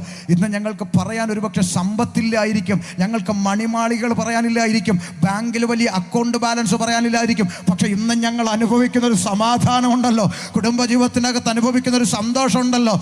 ഞങ്ങളും മക്കളും ഭാര്യയും കുഞ്ഞുങ്ങളൊക്കെ ആയിട്ട് ജീവിക്കുന്ന ഒരു നല്ല ജീവിതമുണ്ടല്ലോ. ഞങ്ങളുടെ പ്രാർത്ഥനാ മുറിയിൽ ഇറങ്ങി വരുന്നൊരു ദൈവമുണ്ടല്ലോ. കഷ്ടവും പ്രതിസന്ധിയും വരുമ്പോൾ സാരമില്ലെന്ന് പറഞ്ഞ് ആശ്വസിപ്പിക്കുന്ന ഒരു ദൈവസ്നേഹമുണ്ടല്ലോ. ഇന്ന് ഞങ്ങൾ അനുഭവിക്കുന്ന മഹാഭാഗ്യമുണ്ടല്ലോ. അതൊക്കെ പോട്ടെ, അതിൻ്റെ അപ്പുറത്ത് ഞങ്ങൾ ഇന്നും മരിച്ചാൽ മരണത്തിൻ്റെ അപ്പുറത്തുള്ളൊരു ജീവിതത്തിലേക്ക് സൗജന്യമായി ഞങ്ങളെ പ്രവേശിപ്പിക്കുന്ന ആ സുവിശേഷം ഞങ്ങളുടെ അകത്ത് വന്നപ്പോൾ ഞങ്ങളുടെ ജീവിതത്തിന്റെ ചരിത്രം മാറിയതെന്ന് ഈ കസേരയിലിരിക്കുന്നവർ എണ്ണി പറഞ്ഞു തരും. Praise the Lord. ഹല്ലേലൂയ. അതുകൊണ്ട് സ്നേഹിത, കൂട്ടുകാരാ, ഇത് ചുമ്മാ കുഞ്ഞുകളിക്ക് ഞങ്ങൾ ഇറങ്ങിയതല്ല. ഇത്രയും കഷ്ടപ്പെട്ട് പണം ചെലവാക്കി യോഗം വെച്ച് ഞങ്ങളിങ്ങനെ പ്രസംഗിക്കുന്നത് ഞങ്ങളുടെ ആവേശമാണ്. ഞങ്ങളുടെ ജീവിതത്തിൽ അനുഭവിച്ചറിഞ്ഞ ആവേശമാണ് യേശുക്രിസ്തു. ഞങ്ങളുടെ ജീവിതത്തിൽ കടന്നു വന്ന ആശ്വാസമാണ് യേശുക്രിസ്തു. ഞങ്ങളുടെ ജീവിതത്തിൻ്റെ ചരിത്രം മാറ്റിമറിച്ച ദൈവമാണ് യേശുക്രിസ്തു. ഞങ്ങളുടെ പേര് ചോദിച്ചില്ല, ഞങ്ങളുടെ ആരുടെയും പേര് ചോദിച്ചില്ല. ബിനു വർഗീസ് ആണോ, ഷമീർ ആണോ, വിജയനാണോ, നാരായണനാണോ, ഗോപാലകൃഷ്ണനാണോ എന്നൊന്നും ചോദിച്ചില്ല. ഞങ്ങളുടെ സർട്ടിഫിക്കറ്റ് തിരുത്താൻ പറഞ്ഞില്ല, പേര് മാറ്റാൻ പറഞ്ഞില്ല, മതം മാറ്റാൻ പറഞ്ഞില്ല. പക്ഷെ ഞങ്ങളുടെയൊക്കെ ജീവിതത്തിന്റെ ചരിത്രമേശു മാറ്റി. ജാതി മത വർണ്ണവർഗ വ്യത്യാസമില്ലാതെ കാവി ഉടുത്തവനെയും ചരട് കെട്ടിയവനെയും കൊന്തയിട്ടവനെയും തൊപ്പിയിട്ടവനെയും തോളിൽ ഇങ്ങനെ ചേർത്ത് പിടിച്ചിട്ട് ബ്രദറെ എന്ന് വിളിക്കാൻ, സഹോദര എന്ന് വിളിക്കാൻ കഴിയുന്ന ഒരു തലച്ചോറിൻ്റെ ഉടമയാക്കി മാറ്റി. ഞങ്ങളുടെ അകത്തിരുന്ന വർഗീയത എന്ന് പറയുന്ന വിഷത്തെ എടുത്ത് കളഞ്ഞിട്ട് എല്ലാവരെയും ബ്രദറെ എന്ന് വിളിക്കാൻ, എല്ലാവരെയും സഹോദര എന്ന് വിളിക്കാൻ കഴിയുന്ന ഒരു തലച്ചോറിൻ്റെ ഉടമകളാക്കി സ്വർഗത്തിലെ ദൈവം ഞങ്ങളെ മാറ്റി. ആ സന്ദേശമാണ് ഞങ്ങൾ അഭിമാനത്തോടെ നിങ്ങളോട് വിളംബരം ചെയ്യുന്ന സുവിശേഷം. നിങ്ങൾ ഓരോരുത്തരും മാനസാന്തരപ്പെട്ട് പാപങ്ങളുടെ മോചനത്തിനായി ഓരോരുത്തൻ സ്നാനമേൽപ്പിനെന്ന് പറഞ്ഞു. താഴേക്ക് വായിച്ചേ, ഇത് കേട്ടവരെന്താ ചെയ്തതെന്ന് വായിച്ചേ. ആമേൻ. സ്നാനമേൽപ്പിനെന്ന് പറഞ്ഞു. പരിശുദ്ധാത്മാവെന്ന ദാനം ലഭിക്കും. അങ്ങനെ നിങ്ങൾ ചെയ്താൽ നിങ്ങൾക്കൊരു ഗിഫ്റ്റ് കിട്ടും. ഒരു ഗിഫ്റ്റ്. എന്താ ഗിഫ്റ്റ്? പരിശുദ്ധാത്മാവ് എന്ന് പറയുന്ന ഒരു ദാനം, ഒരു ഗിഫ്റ്റ് നിങ്ങൾക്ക് തരും. അതെന്തിനാ പാസ്റ്ററെ അങ്ങനെ ഒരു ഗിഫ്റ്റ് എന്ന് പറഞ്ഞാൽ, സ്നേഹിത, ആമേൻ, വെള്ളത്തിൽ മുങ്ങി പൊങ്ങിക്കഴിയുമ്പോൾ നീ റോബോട്ടായിട്ടൊന്നും മാറോ? വെള്ളത്തിൽ മുങ്ങിയിട്ട് പൊങ്ങുന്ന ഉടനെ ഇനി മുതൽ സ്വിച്ചിട്ടാൽ തിരിയുന്ന റോബോട്ടുകളായിട്ടാണോ വെള്ളത്തിൽ പൊങ്ങി വരും? അല്ലല്ലല്ല, നീ മനുഷ്യനായിട്ട് തന്നെ ഇരിക്കും. പക്ഷെ ഒരു വ്യത്യാസമുണ്ട്. ഇനി നീ തെറ്റിലേക്ക് പോകാതിരിക്കാൻ നിന്നെ ഗൈഡ് ചെയ്യാനായിട്ടൊരു ഗിഫ്റ്റ് നിന്റെ കൂടെ കാണും, ദൈവത്തിൻ്റെ പരിശുദ്ധാത്മാവ്. ഇനി നീ തെറ്റ് ചെയ്യാൻ തുടങ്ങുമ്പോൾ നോ, അത് പാടില്ല, നീ ഒരു ദൈവ പൈതലാണെന്ന് നിന്നോട് സംസാരിക്കുന്ന ഒരാൾ നിന്റെ കൂടെ കാണും, പരിശുദ്ധാത്മാവ്. ആമേൻ. തെറ്റിൻ്റെയും തിന്മയുടെയും വഴിയിലേക്ക് പോകാതെ നിന്നെ കൈപിടിച്ച് നടത്താൻ കഴിയുന്ന ഒരു കാര്യസ്ഥനായി ദൈവത്തിൻ്റെ പരിശുദ്ധാത്മാവ് നിന്റെ കൂടെ ഉണ്ടാകും. അതാണ് ഗിഫ്റ്റ്. ഹല്ലേലൂയ. ദൈവത്തിൻ്റെ ഗിഫ്റ്റ് പരിശുദ്ധാത്മാവ് എന്ന ദാനം ലഭിക്കും. വാഗ്ദത്തം നിങ്ങൾക്കും നിങ്ങളുടെ മക്കൾക്കും നമ്മുടെ ദൈവമായ കർത്താവ് വിളിച്ചു വരുത്തുന്ന ദൂരസ്ഥരായ ഏവർക്കും ഉള്ളതല്ലോ എന്ന് പറഞ്ഞു. മറ്റു പല വാക്കുകളാലും അവൻ സാക്ഷ്യം പറഞ്ഞവരെ പ്രബോധിപ്പിച്ചു. ഈ വക്രതയുള്ള തലമുറയിൽ നിന്ന് രക്ഷിക്കപ്പെടുവിൻ എന്ന് അവൻ അവരോട് പറഞ്ഞു. അടുത്ത വാക്ക് വായിച്ചേ. അവന്റെ വാക്ക് കൈക്കൊണ്ടവർ സ്നാനമേറ്റു. എത്ര പേരാ പാസ്റ്ററെ? അന്ന് 3000-ഓളം പേർ അവരോട് ചേർന്നു. ഒരൊറ്റ പ്രസംഗം പരിശുദ്ധാത്മാവിൽ നിറഞ്ഞ് കുത്തുകൊള്ളുന്ന ഒറ്റ പ്രസംഗം. കേട്ടോ സഹോദരി, കേട്ടോ സഹോദര. ആ പ്രസംഗം കഴിഞ്ഞപ്പം 3000 പേര് ഇങ്ങോട്ട് രംഗത്ത് വന്നേച്ച് പറയാ, പാസ്റ്ററെ ഞങ്ങൾക്ക് സ്നാനപ്പെടണം. കണ്ടോ? അതാണ് സുവിശേഷത്തിൻ്റെ പ്രത്യേകത. ആരും ആരെയും നിർബന്ധിച്ചില്ല. മര്യാദയ്ക്ക് വന്നില്ലേ വീട്ടിൽ കയറി തല്ലുമെന്ന് പറഞ്ഞില്ല. വാള് കാണിച്ചു വരട്ടിയില്ല, ബോംബും പൊട്ടിച്ചില്ല.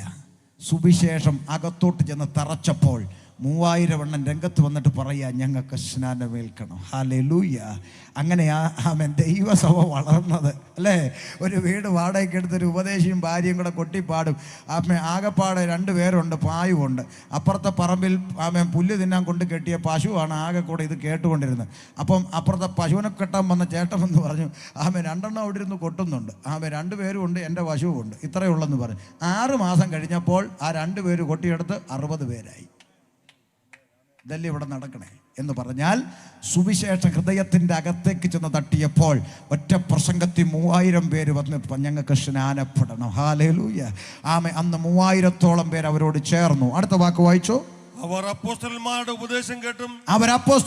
ഉപദേശം കേട്ടും കൂട്ടായ്മ ആചരിച്ചും അപ്പം നുറുക്കിയും പ്രാർത്ഥന കഴിച്ചും പോന്നു. ആ കൂട്ടത്തെ നോക്കി സ്വർഗത്തിലെ ദൈവം ഒരു പേര് വിളിച്ചതാണ് ഇന്ന് ഞാൻ വായിപ്പിച്ച കുറിവാക്യം. കർത്താവ് രക്ഷിക്കപ്പെടുന്നവരെ ദിനം പ്രതി സഭയോട് ചേർത്തുകൊണ്ടിരുന്നു. വായിച്ച വാക്യത്തിൽ തിരിച്ചെത്തിയല്ലോ അല്ലേ? ആ കൂട്ടത്തെ നോക്കി സ്വർഗം വിളിച്ച പേരാണ് സഭ. മനസ്സിലായോ?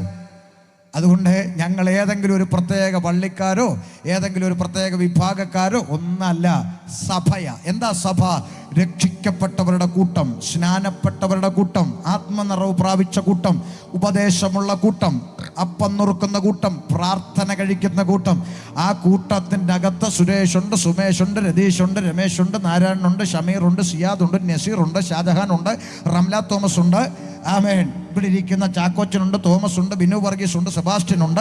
ഞങ്ങൾക്കിടെ ജാതി മത വർണ്ണ വർഗ വ്യത്യാസമില്ലാതെ സകല മനുഷ്യരും ഒന്നിച്ചിരുന്ന് ഒരു ദൈവത്തെ ആരാധിക്കുന്ന, ഒന്നുകൂടി പറഞ്ഞാൽ എല്ലാ മതവിഭാഗക്കാരും ഒന്നിച്ചിരുന്ന് സൃഷ്ടിച്ച സൃഷ്ടാവിനെ ആരാധിക്കുന്ന ഒറ്റ സ്ഥലമേ ഉലകത്തിലുള്ളൂ. അതാണ് ദൈവസഭ.